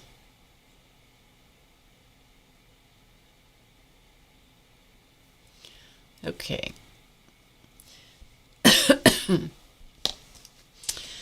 And so it's just not that easy to rectify mistakes. And like I said, this is before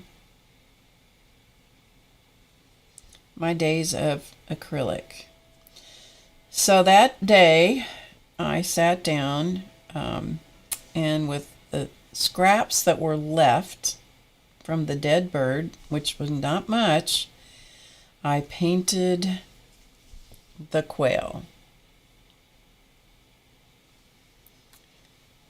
And I was very nervous about this.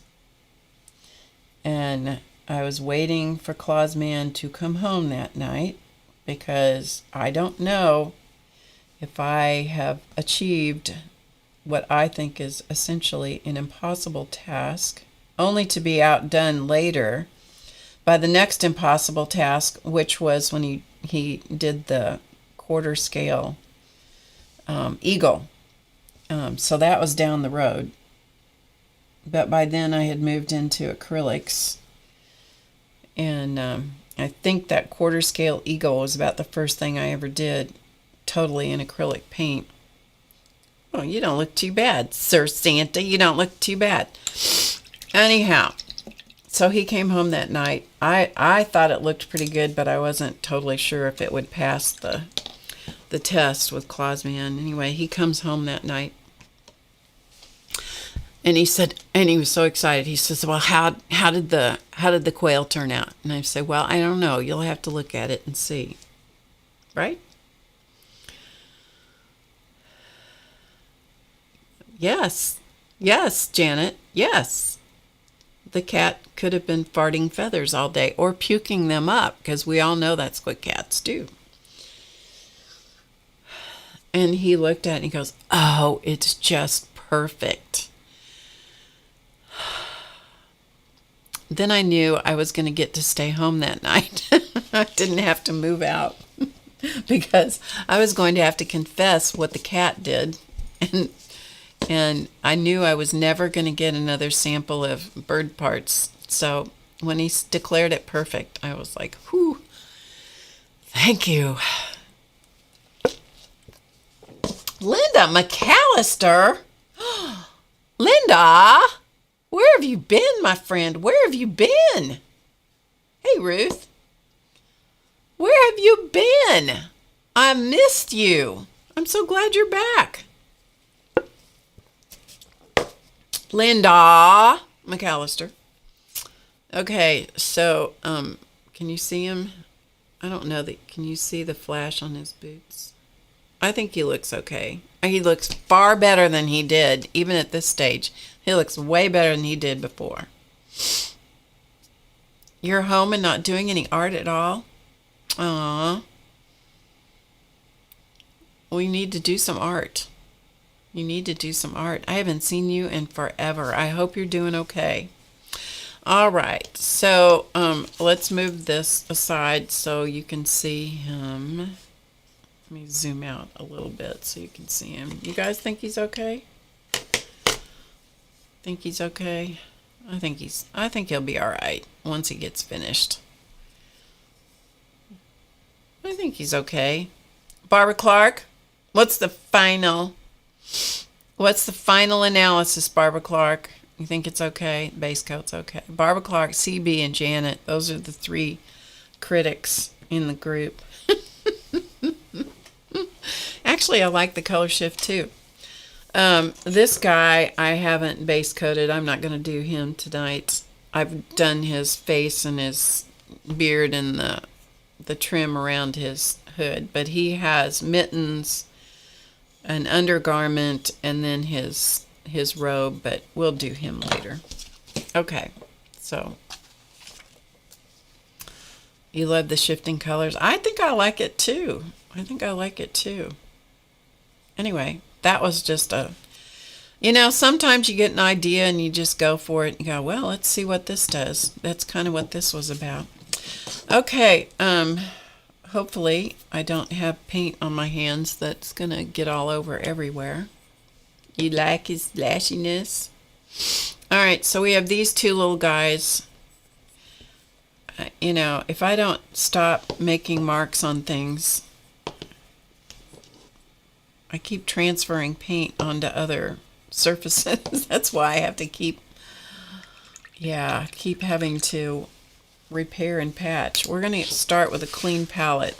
Even though there's still room on this one, we're going to start with a clean palette. Clean piece of palette paper. Well, Ruth, you should like these because you should like this one because basically he's all purpley flashy. Ruth's favorite color is purple. Ruth, you should like him because he is purple flashy. Hey, Debbie. This is carved from wood. This is an old carving that my husband, known as Clausman, did. Yeah. And so is this one. These were ones that I've repainted. He did these a long time ago. And so I've repainted them. I'm redoing them. And this one I've just sanded it and gessoed it. So these are not carved. These are plaster. And this little guy, I did base coat him. This was from Hobby Lobby. And so I'm just kind of parroting what they did from Hobby Lobby. Okay.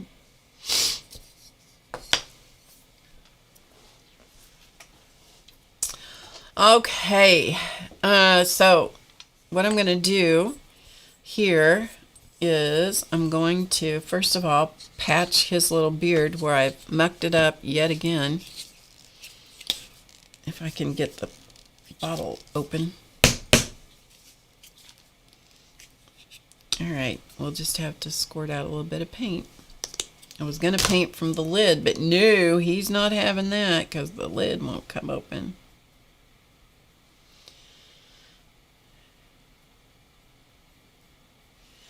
All right, maybe that'll dry enough and that he'll be okay. Okay. So one of these, they're painted exactly the same colors. One of these I'm going to leave alone so we can see it develop as I paint the other one. All right? Sound good?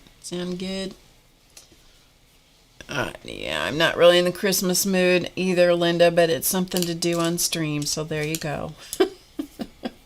There you go. What was I going to show you guys? Oh, I know what I was going to show you. Let me take a quick break. Let me run out and get that journal cover to show you. I'll be right back.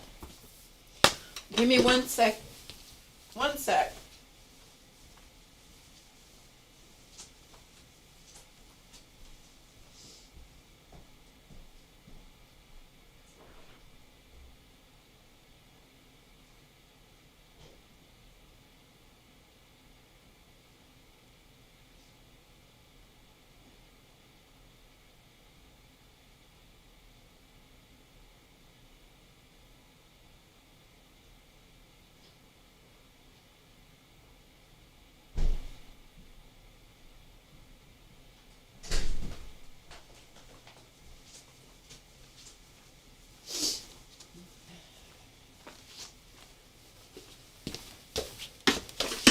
I hadn't brought stuff in from the car yet, so It should be good and chilly.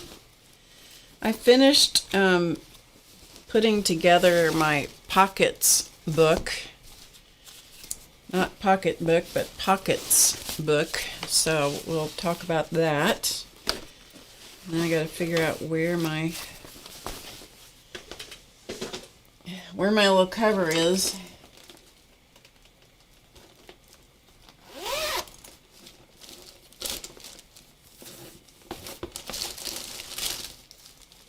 Here it is. Okay. We'll put these off to the side for 1 second here. So what this was a this was a zipper pocket. So the zipper was in here. So it was a zipper pouch. These were closed. Okay, the two ends were stitched closed. It had a big heavy-duty metal zipper across here. So I ripped all the seams out, took the zipper out, pressed it open like this. Okay, pressed it open flat, pressed all of the marks out of it, all of the folds as best I could. Sorry, that was a little further than I intended to go. Come on, camera. There we go.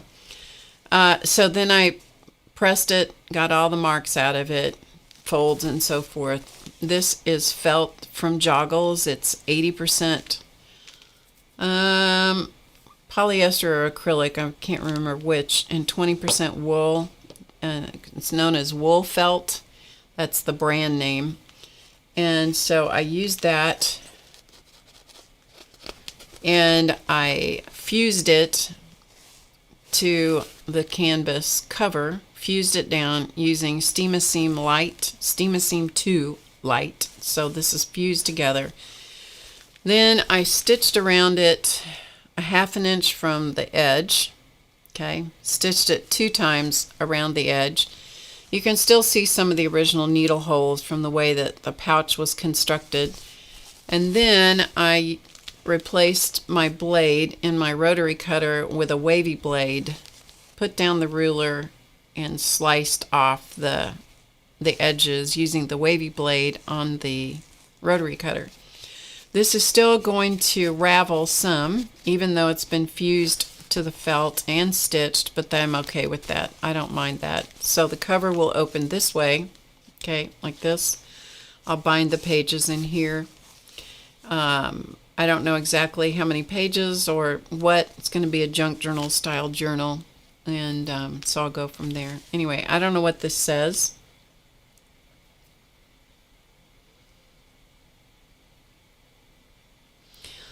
Hey, Riri.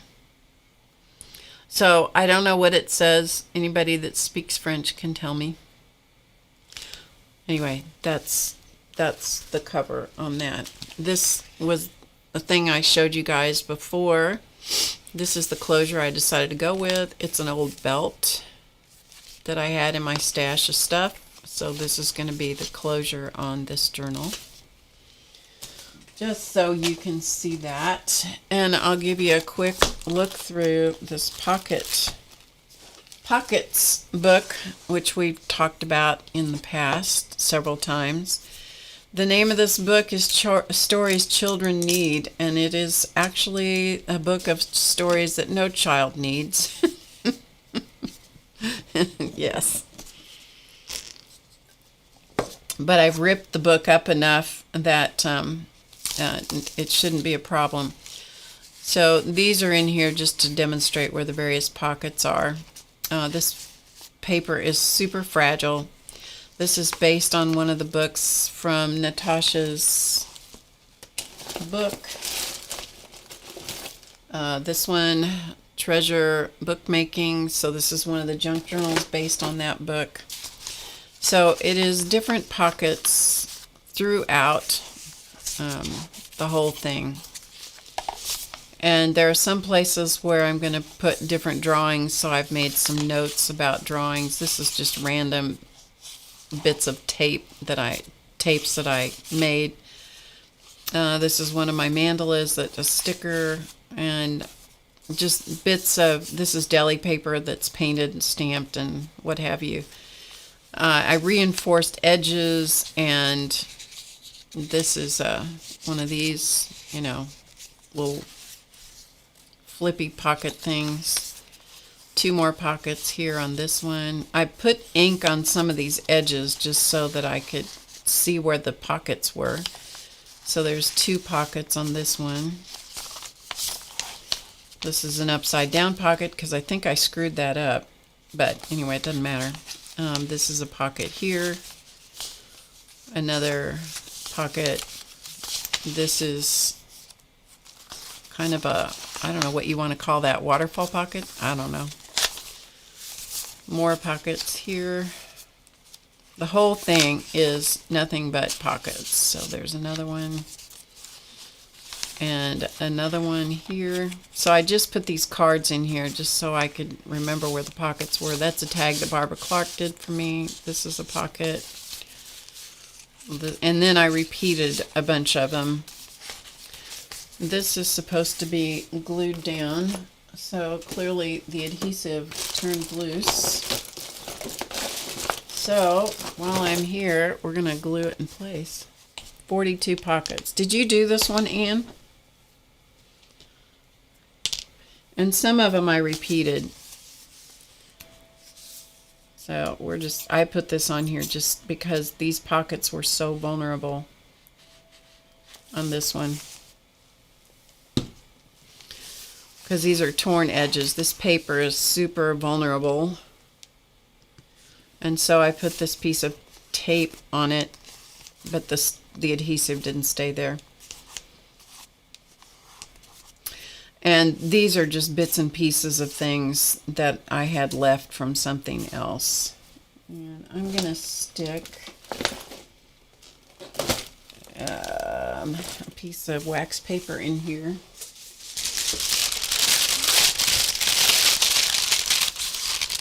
Just so the glue doesn't glue the page to something else. These were just bits and pieces of things.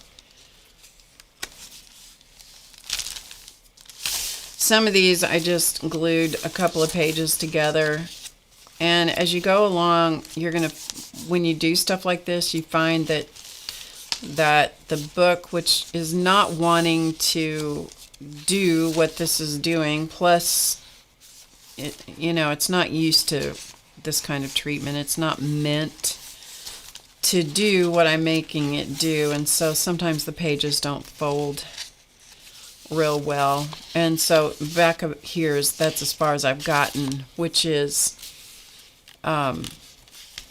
these are top places where you can put tags in or whatever. So these come in from the inside. And what was this? Oh, these are pockets in here. So a lot of these I still have to come back and add more paper to, you know, things to reinforce edges, because this paper is so incredibly fragile. This one, yeah, this one, you can see how this is. It just doesn't want to lay real flat. So you just kind of have to make the best of the situation. And then this is the worst one of the whole thing.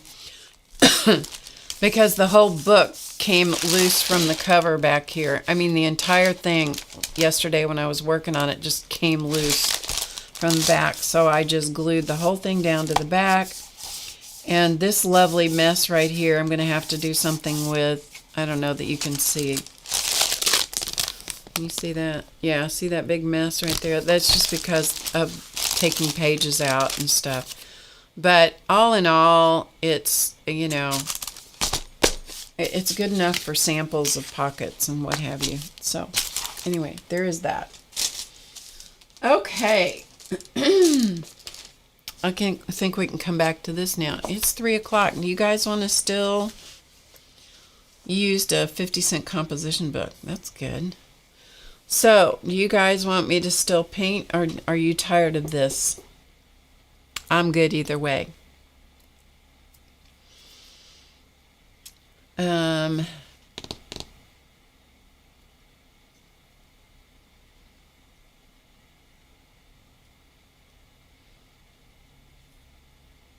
I'm just looking, just reading chat.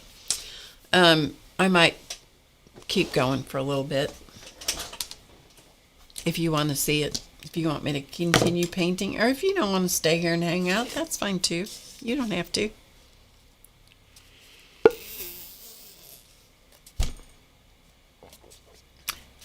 Paint on. Okay.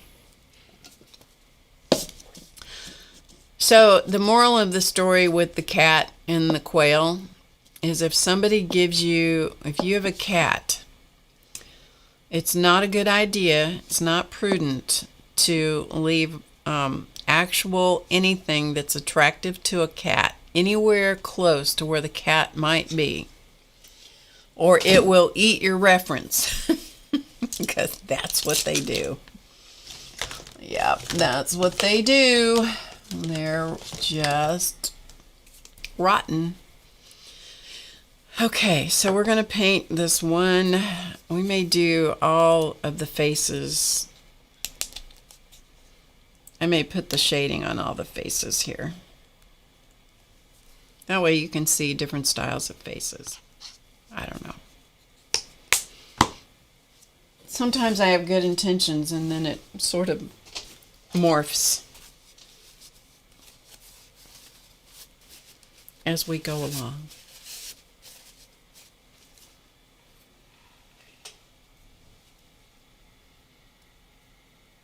Oh, absolutely, Linda. Absolutely. Do you know how to get a hold of me, Linda? Are you on Instagram or X? Either one. If you are, Linda, I would love for you to keep me posted. Or if you communicate with Janet, maybe Janet can keep me. Instagram, okay. Do you follow me on Instagram? Because I don't think do I follow you? I don't think I do. Anyway, you can direct message me on Instagram. And all of my social media things are in the information below the video, or in the live window. Below the live window. So you can direct message me there. If you want to. If you don't want to, that's perfectly okay. I understand. Okay. So it's on there. I don't do Facebook. So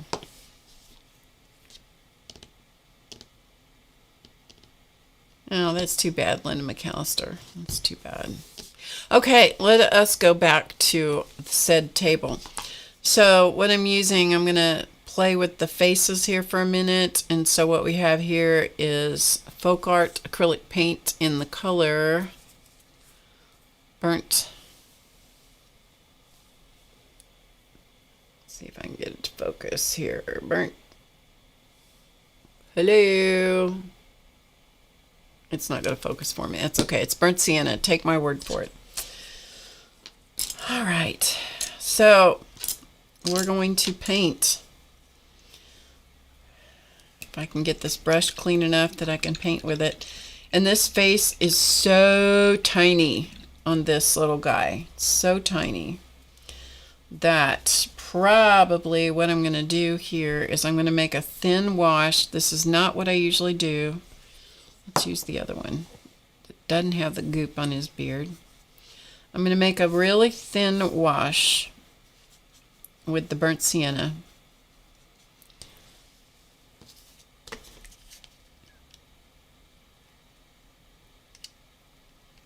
Yes, absolutely, Linda.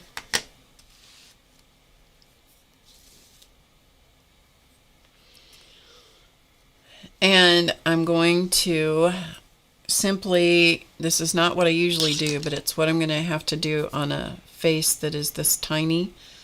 I'm just going to have to fill it in with a wash of acrylic.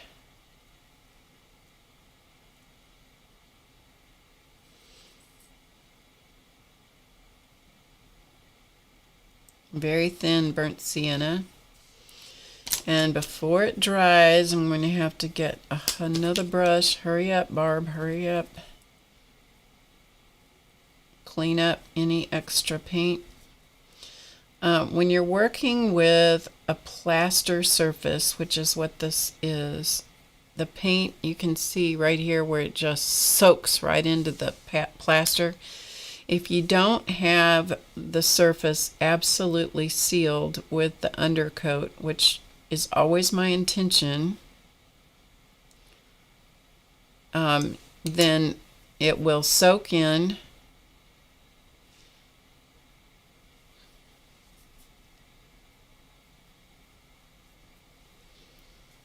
And I may have to come back and treat it again, clean it up again. So the one on my left has had nothing done to it. The one on my right has the burnt sienna. So it just gives it a little bit more character. I'm going to put a little bit more.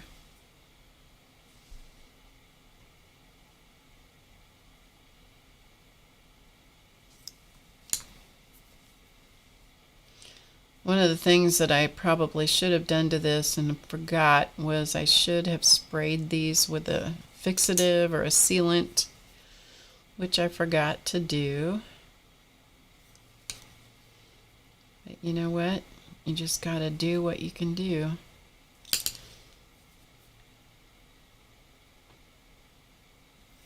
And you just go until you get it to where, you know, it looks okay. So we'll let that sit for a minute. Let's work on this tiny little face. I'm not going to do this one with you guys. I'm going to leave this other one just as a sample, so you can watch the development of the colors as we move along, the shading and so forth. All right. Hopefully I'm not getting paint on my shirt. So I'm side loading the brush in the burnt sienna. This face is bigger. So I have the brush side loaded, which you may or may not be able to see, and I put the color down to the outside of the face. And then I chase away the line and blend it as I go.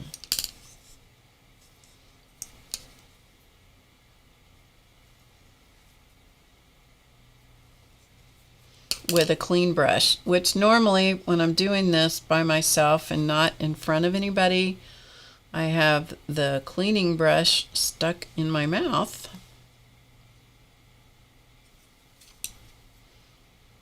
But the bigger the face, the more area I like to leave in the natural color, which is called Santa's flesh in this case. That is my favorite flesh tone in these craft acrylics.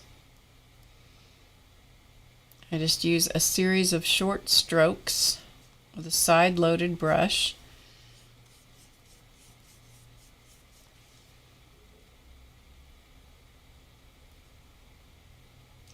But because I'm using water as my thinning agent, you cannot let it dry.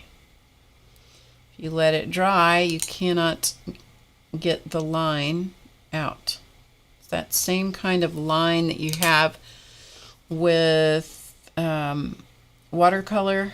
I forgot what that's called. What is that called, Janet, when you have the line, or whoever else is watercolor? A watercolor aficionado. It's not me. I'm dabble with watercolor only.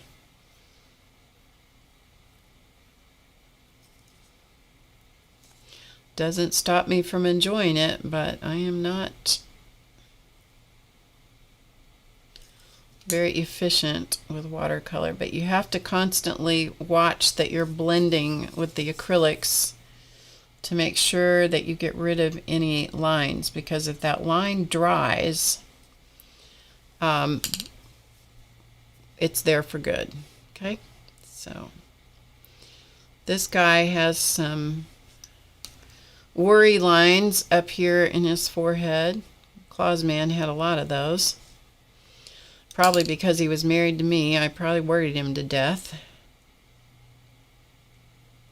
Actually, he had them before I married him. Put a little bit more here on the bottom of his nose. A little bit more around his cheeks. The brush that I'm blending the line out with is just a damp brush, but it is not super wet. It is just damp. This is one of those techniques that you have to have the right consistency. It's a Goldilocks thing. If you don't have the paint right, the right amount of water, the right dampness of the blending brush, if you don't have all of that right, it does not work. Okay, so because this face is bigger, I'm going to go to a bigger brush. Still using the damp blending brush. The size of that doesn't matter so much. Alright, so we're going to blend out, prepare the brush. So you can see the side-loaded brush a little bit more on this size brush. Alright, here we go. This wood, this particular piece of wood is really dry.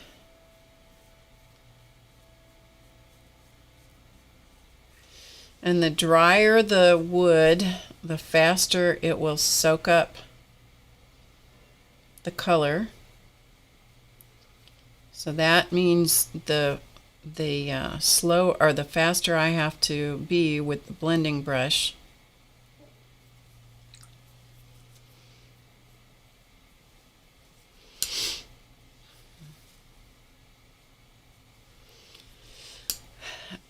Most carvers, when they paint, if they're more a carver than a painter, they will paint an item like this, so it's base coated, and then they will come back with one color of paint, or a lot of times they'll use shoe polish, and they'll go over the entire carving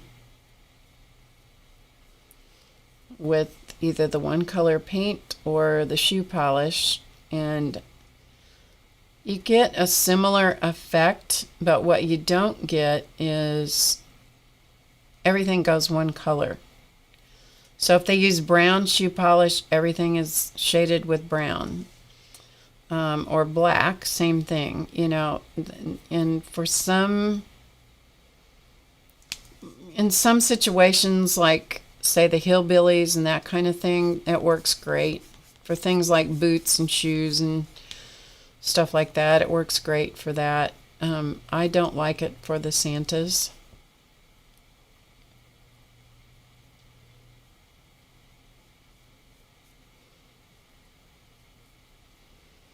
Because I like all the different sections to be shaded with the color that goes with the paint in that section. So that's the way I do it. Doesn't mean it's right. It means it's the way I do it, you know. I do like more shading under the brow, because that's the deepest part of the face, and so I like more shading in there. And then I will build the eyes, especially on this guy because his face is pretty big. I'll build the eyes out once I've got that base shading color down there.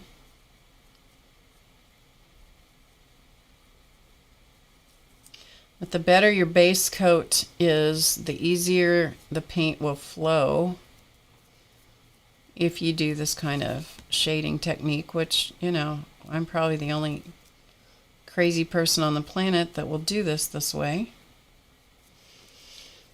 And that's okay, because I like it this way, you know? Yeah, so there you go. The bigger the face, the longer it takes to do all the steps on the face. Little bitty faces don't take too long, although I tend to do all the same steps. It just doesn't require as many brush strokes. And sticking a brush up his nose holes, he's okay with, because he wants to look good.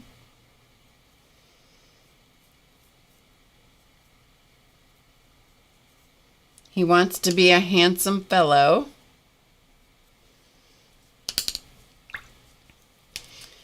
And you can't let your brush get dry. The brush that I'm side loading, you can't let it get dry. If it starts to dry out, it will not move the paint.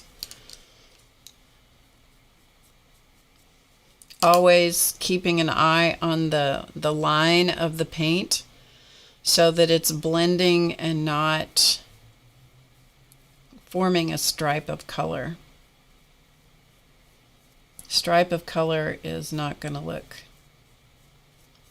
the way you want it.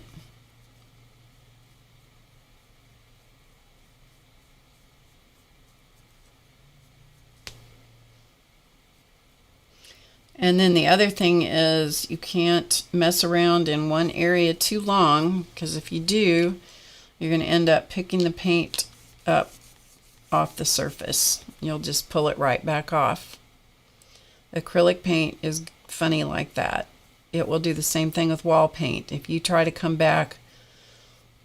go over an acrylic painted wall as you're painting it too many times,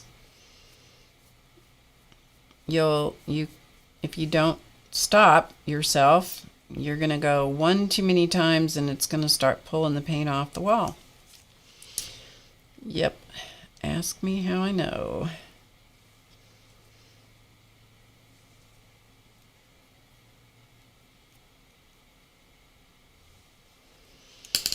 All right.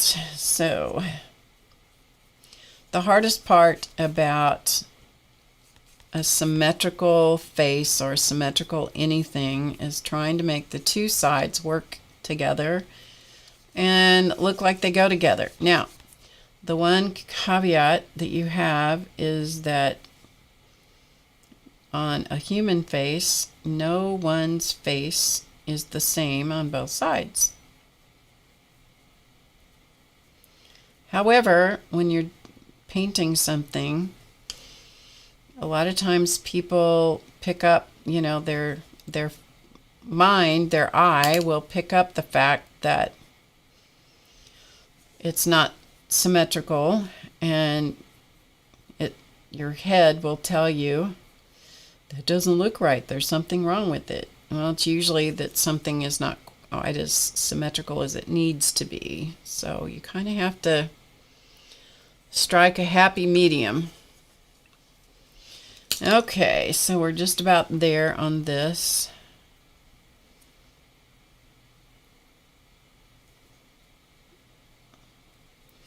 And sometimes I have to go back and forth over an area a couple of times.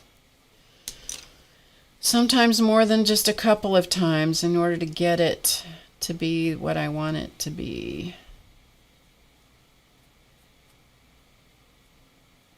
Okay, that should work.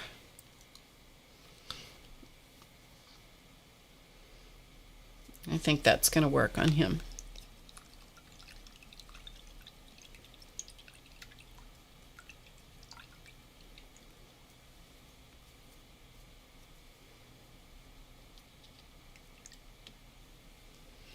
Okay, and so there is when he begins to take some shape. While we're at it, even though this guy is not, he's not base coated, his face is. So let's go ahead. I'm going to go ahead and put his the shading on his face, so I can always come back and finish coating the rest of this. Even though I have this is not uncommon. A lot of times I would paint a whole bunch of them. They wouldn't have anything done but their faces, because the face is where the very greatest time suck is in doing these. If the face isn't right, it doesn't make any difference how good the rest of it is, because if it's a human face, and even though it's a Santa who is a fantasy figure, I know I'm really sorry to burst the bubble for many of you here that Santa is a fantasy. It's still a human face, and we still expect the face to look a certain way. All right, let's clean up as we go. But with the faces, I have found that what works for me is I start with the lightest color. So basically, everything I do to this is adding more and more shading, more and more depth. And the original color, which is that Santa's flesh, is what becomes the highlight in the end.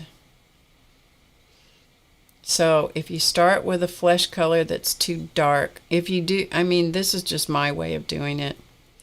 If you start with a flesh tone color that's too dark, he is just going to get darker and darker and darker.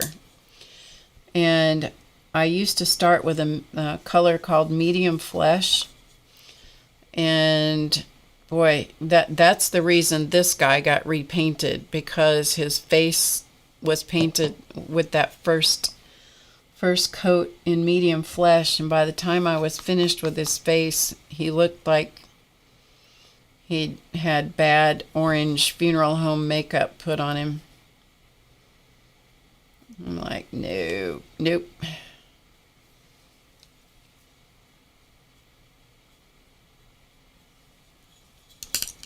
So I was never happy with that guy, and so that's why you're getting to watch him get a facelift, a makeover, because I didn't like the way I painted him.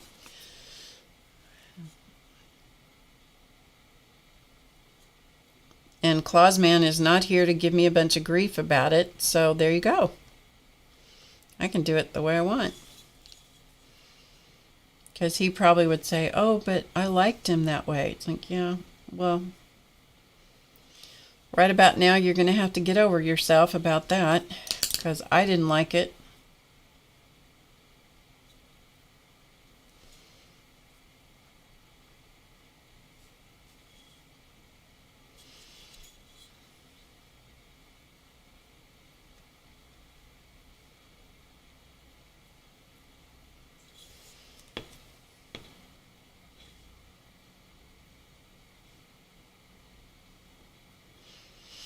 All right, so he's coming around here. This guy, what I didn't like about him was the way that I had done the beard. So that's why he's getting a makeover. These are old. And there was a part of me with these three pieces that I'm repainting. There's a part of me that wanted to leave them just because they were some of the earliest pieces that I painted, and then the other part of me goes, nope, you don't like it, get rid of it. You know, just get rid of it, redo it. So that's what I decided to do.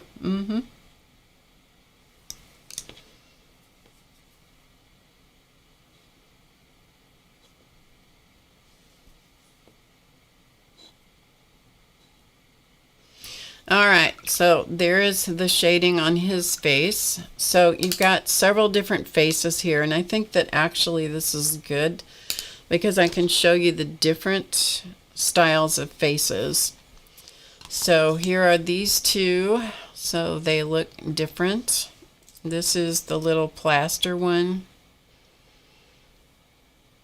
So he's going to get, most of his character will come from his eyes and his cheek color. That's right. They want to see what they look like. And here's the big one. Okay. Now I have one more that I'm going to do, and that's this little flat cutout piece. And I'm probably going to paint about another 30 minutes just to give you an idea of what I'm going to do. Once I get to a stopping place, we will stop for the day. And then I'll pick this up on Monday. I will be back on Monday night at 7 p.m. Eastern. I guess since you all found me, you know that our time changed. So this guy is different because he is flat as opposed to having the contours of the carving. And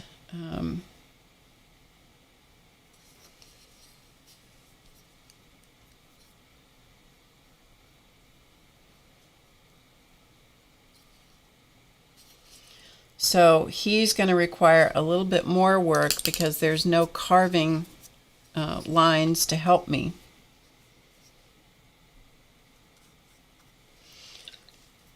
Paint is drying out.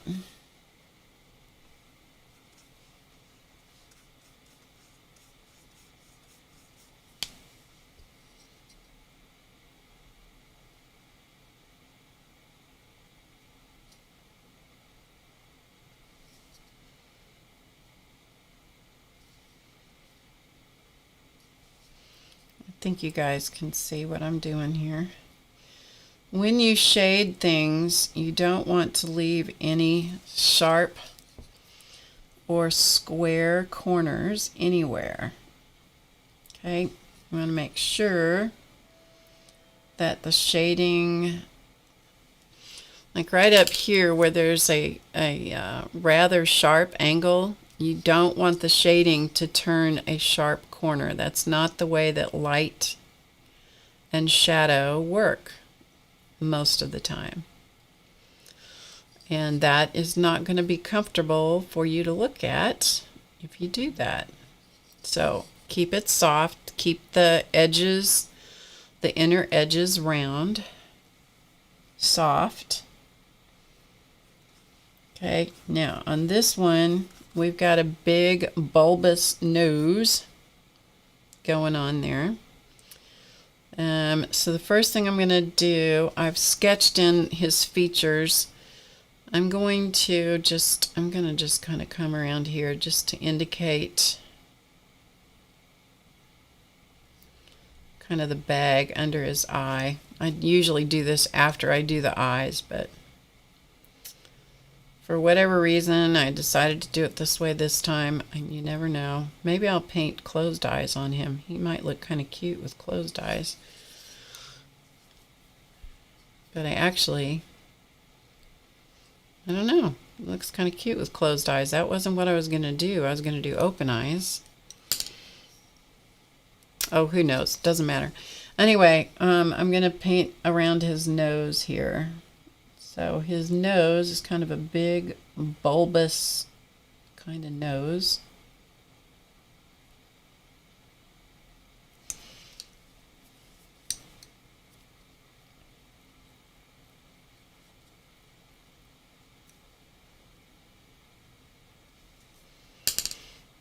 And I wiped it out on the one side, so we got to go back and do it again.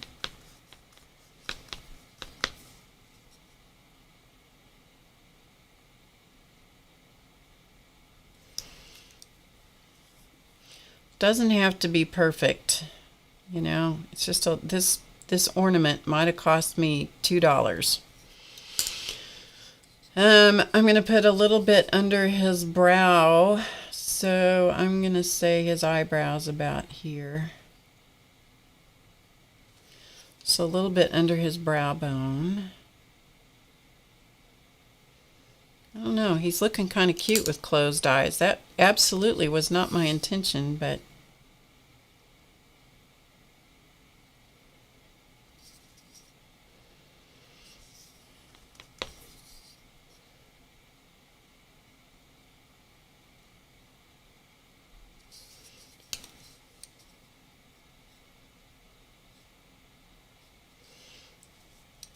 I don't know. He may end up with closed eyes. I don't know. And I'm going to put a little bit of shading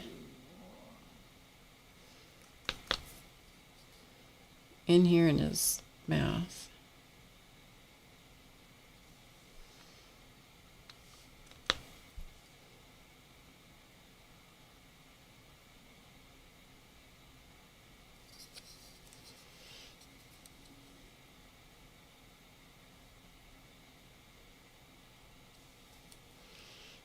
Okay, so he's got a little mouth and he's got his little face, and at the moment his eyes are closed. They may or may not stay that way. I'm not sure which. Okay? All right. Now, this guy has a little bit of a mouth down here where his just below his mustache. Put a little bit of shading in there. That's not enough, so let's go again.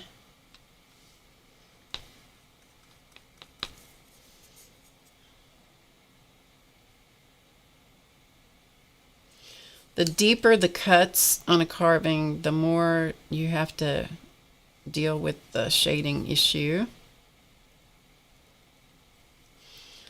This was back before I got him to quit cutting so deeply into the carvings, into the wood. Okay, none of those need that. Okay, we're good. We're good. I'm going to put some cheeks on these boys. Put some cheeks on the cheeks that I use. I use the same red color tomato spice. You like the closed eye? Bye, CB. Okay, I'm going to put just a teeny bit of red, because now what we need is cheeks. And the advantage to working on a bunch of faces at once is that you can just keep them going through the rotation. So as I do one, then I set it aside, let it dry, go to the next one.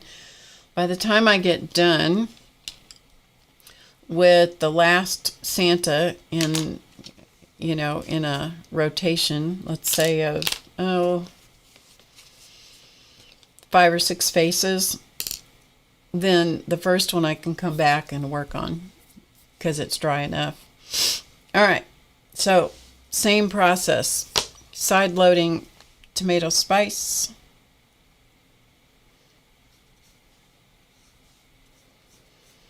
Now, this is a really, really strong color, so you got to really control how red this goes. See, it's pretty red.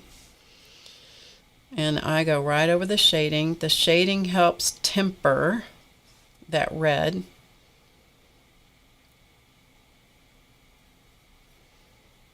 Okay, and I'm going to come across his nose, the bottom of his nose.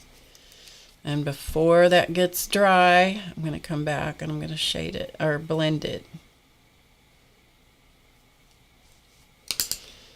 And then I'm going to come back because I can see that I've left a square corner. There we go. So I come across the bottom of his nose because it's cold outside. And he's been out in the cold, cold weather. Okay, damp brush. Very just damp. Okay. Just damp. All right, and then in order to balance things, because you want color to show up in more than one place, I generally come up here somewhere in the forehead if the face is big enough, and put in a little bit of the accent color of the red, the tomato spice up here a little bit.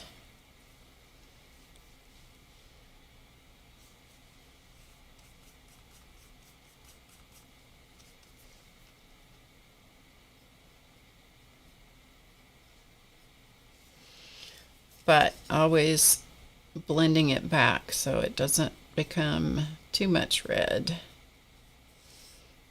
If it becomes too much red, then you gotta patch and fix.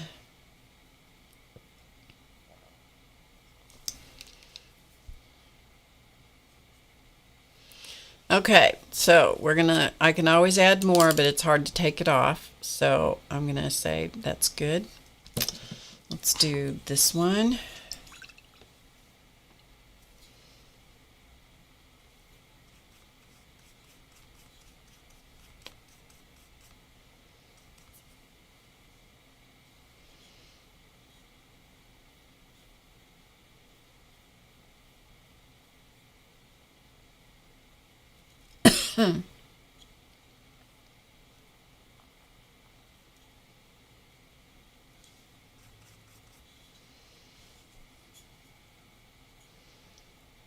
I hope you guys can actually see and understand what I'm talking about here.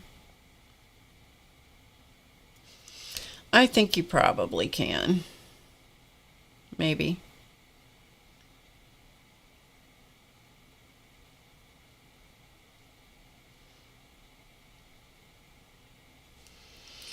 Okay, we'll let that sit for a minute. I may have to come back and darken it up a little bit.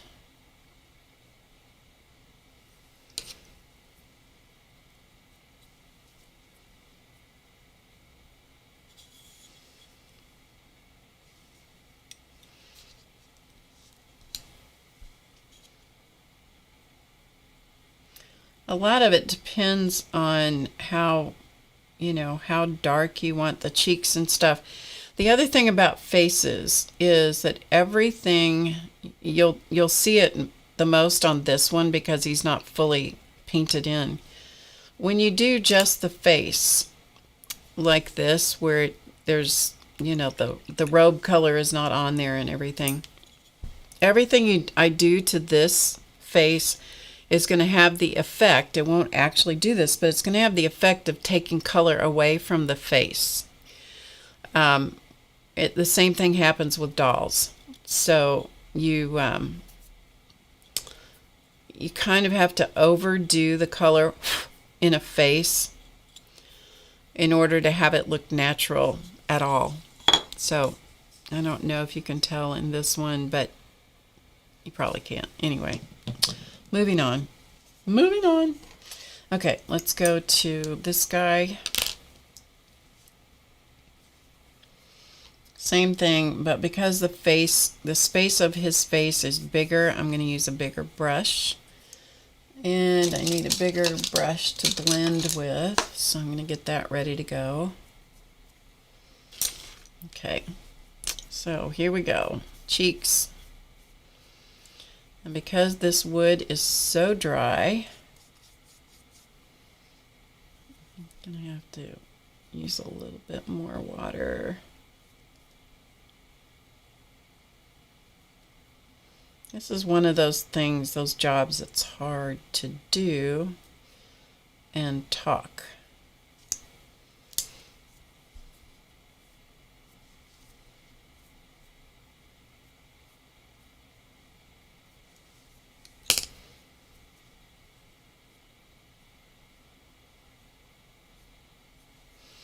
So I kind of go back and forth between putting the color on and blending it. I'm using very, very light pressure with my brush where I put the color down, and also where, especially when I'm using that blending brush, I'm using very, very light pressure.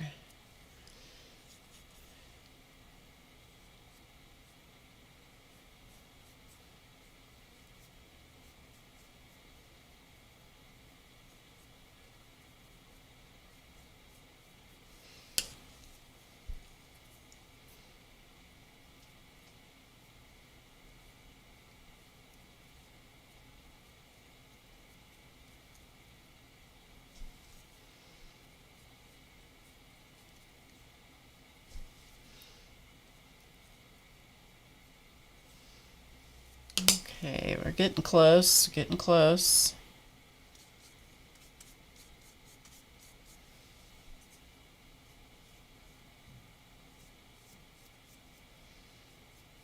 My tummy is starting to growl. I think I'm going to have to go feed it. Hadn't had a lot of food today, so it's complaining. Can you believe Chance has been quiet this whole time after he finally went away? I didn't even have to shut him in the other room. This time of year, the sun comes in one window where he has a cat bed. And he likes to lay in that window in the cat bed and look outside, and he likes to boil his blood in the sun. Okay, Barb, you gotta leave this alone, babe. Gotta leave it alone. If you don't leave it alone, you're gonna pull the paint back off. Yeah, Barb.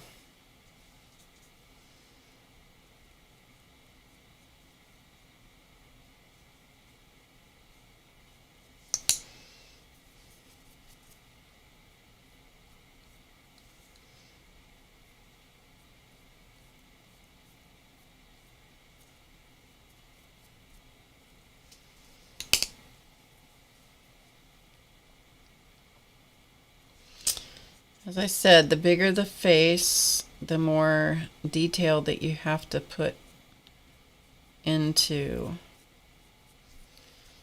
the painting. But fortunately, that's the thing I like the most to do.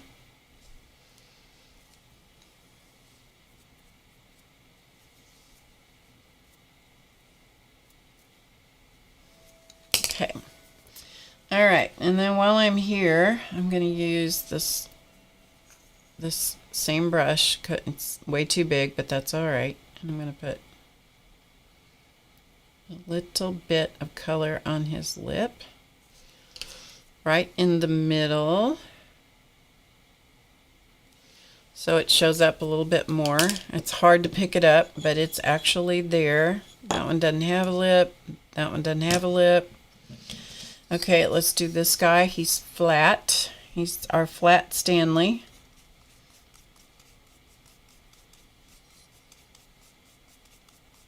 I may leave him with the closed eyes. That was not what I was going to do, but that just may be what we do.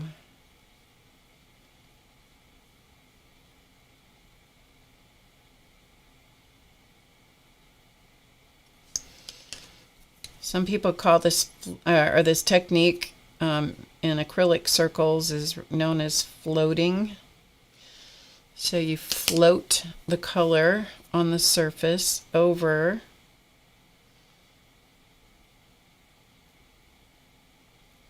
the base coat.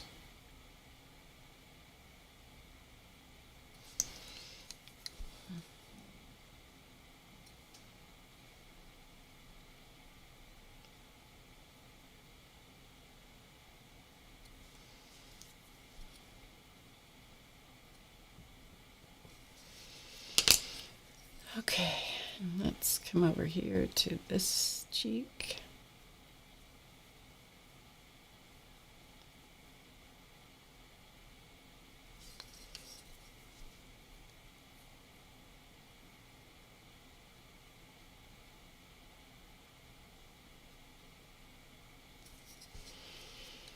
All right, and I'm going to put a little bit up here, just as a couple of accents to kind of balance all that red in his face. Whoop. Work faster. Sometimes if you don't do it right, you just have to take it off. Do it again. Don't mess around quite as much as I just did.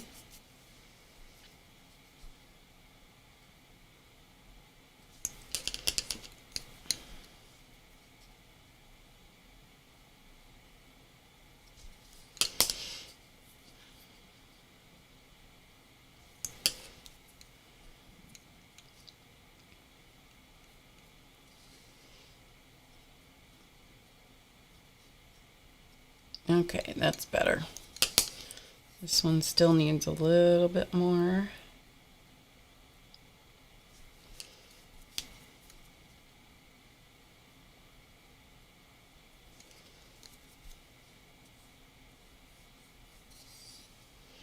Okay, that's okay on him.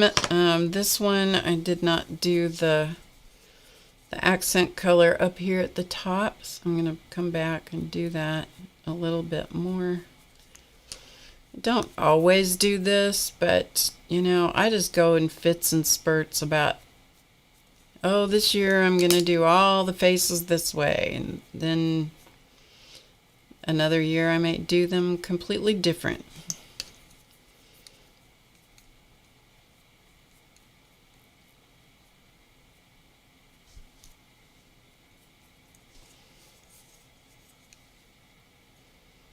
Okay. Good enough on him. Good enough. All right. And then what do we have left? We have cheeks left on this little guy. And this is such a tiny space. I have to go down to a much tinier brush.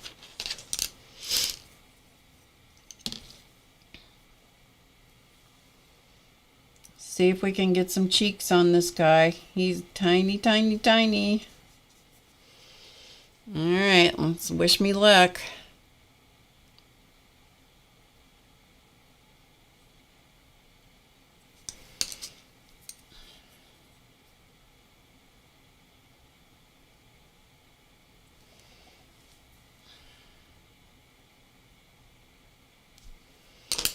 All right, we're going to put some red right on the bottom of his nose.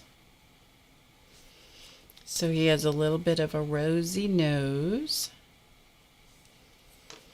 And then a little bit on this cheek. Such a dinky little space.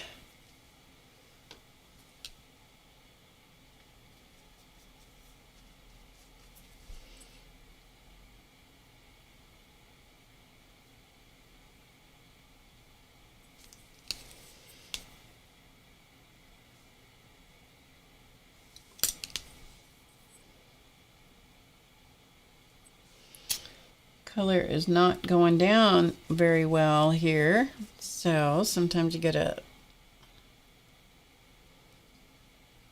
be the boss. You gotta say you're gonna have some cheek color. I don't care if you don't want to have blush on Santa. Doesn't matter.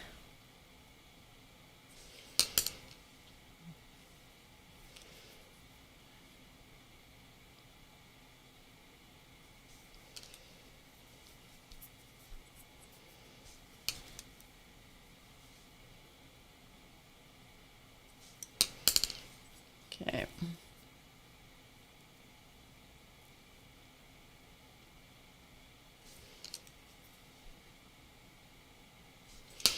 All right, and then he's got a little tiny bit of his mouth showing right in there.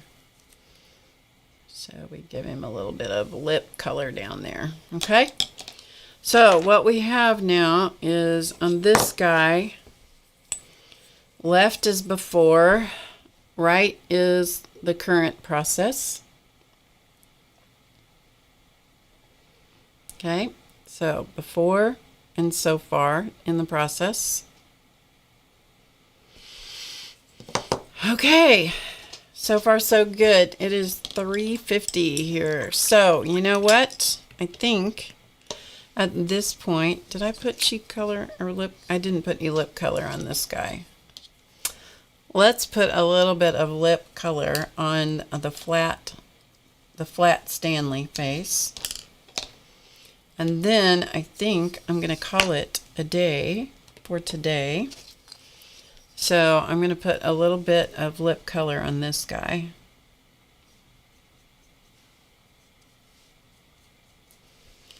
So we're going to put this right across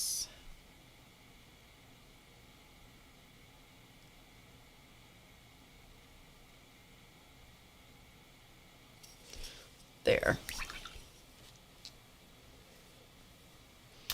And then blend it a little bit. What we don't want is for him to look so much like he has on lipstick, which is just pretty much what he's looking like right now. And if that happens, then you come back and you chase it back a little bit with the burnt. All right, let me just grab some off the lid because I'm not going to use very much.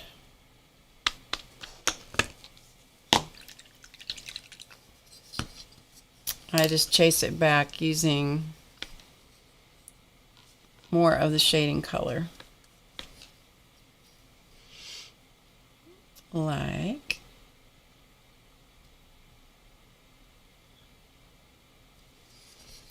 so. And the very last resort is to come back in using more of the flesh tone, which I may still have to do. It's hard to say. I'm not sure yet.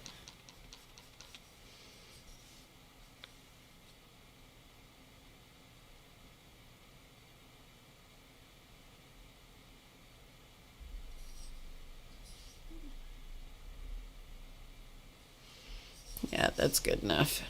He's got a little bit of a mouth down there, and that's what we're after. Okay.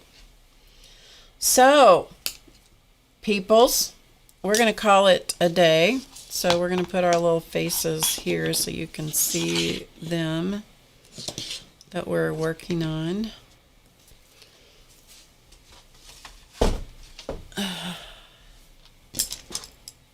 So we have different styles of faces going on here.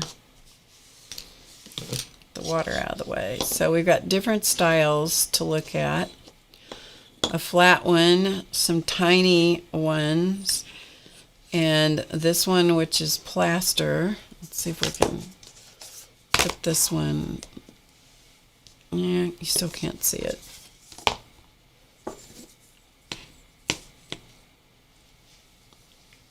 There, I think you can see it there.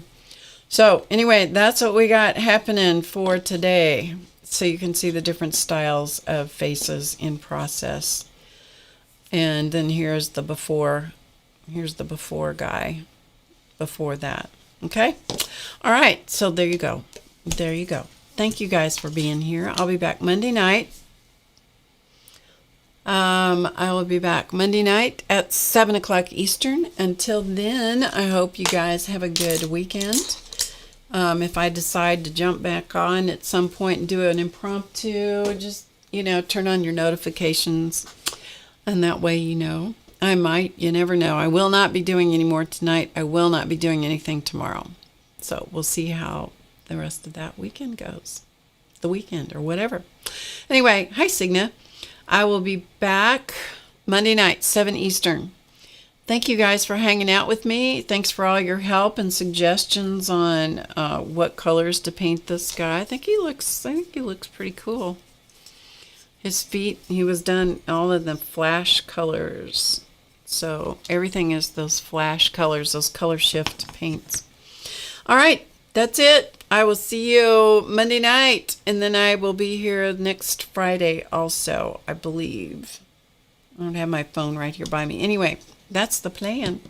Anything changes, I will try to let you know. I'll try to put out a message so you know. Until then, be kind to people. Just be kind. Just be nice. Be kind. Do something fun, something unexpected for somebody. We need more kindness. Even to the people that aren't very kind to us. That's a challenge. And just remember, if people aren't nice to you, remember that image of the carving with the head up the butt and just smile because you know what they're really acting like.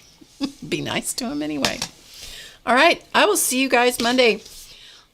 Remember to get creative today because it's easy. And I will see you next time. Bye for now.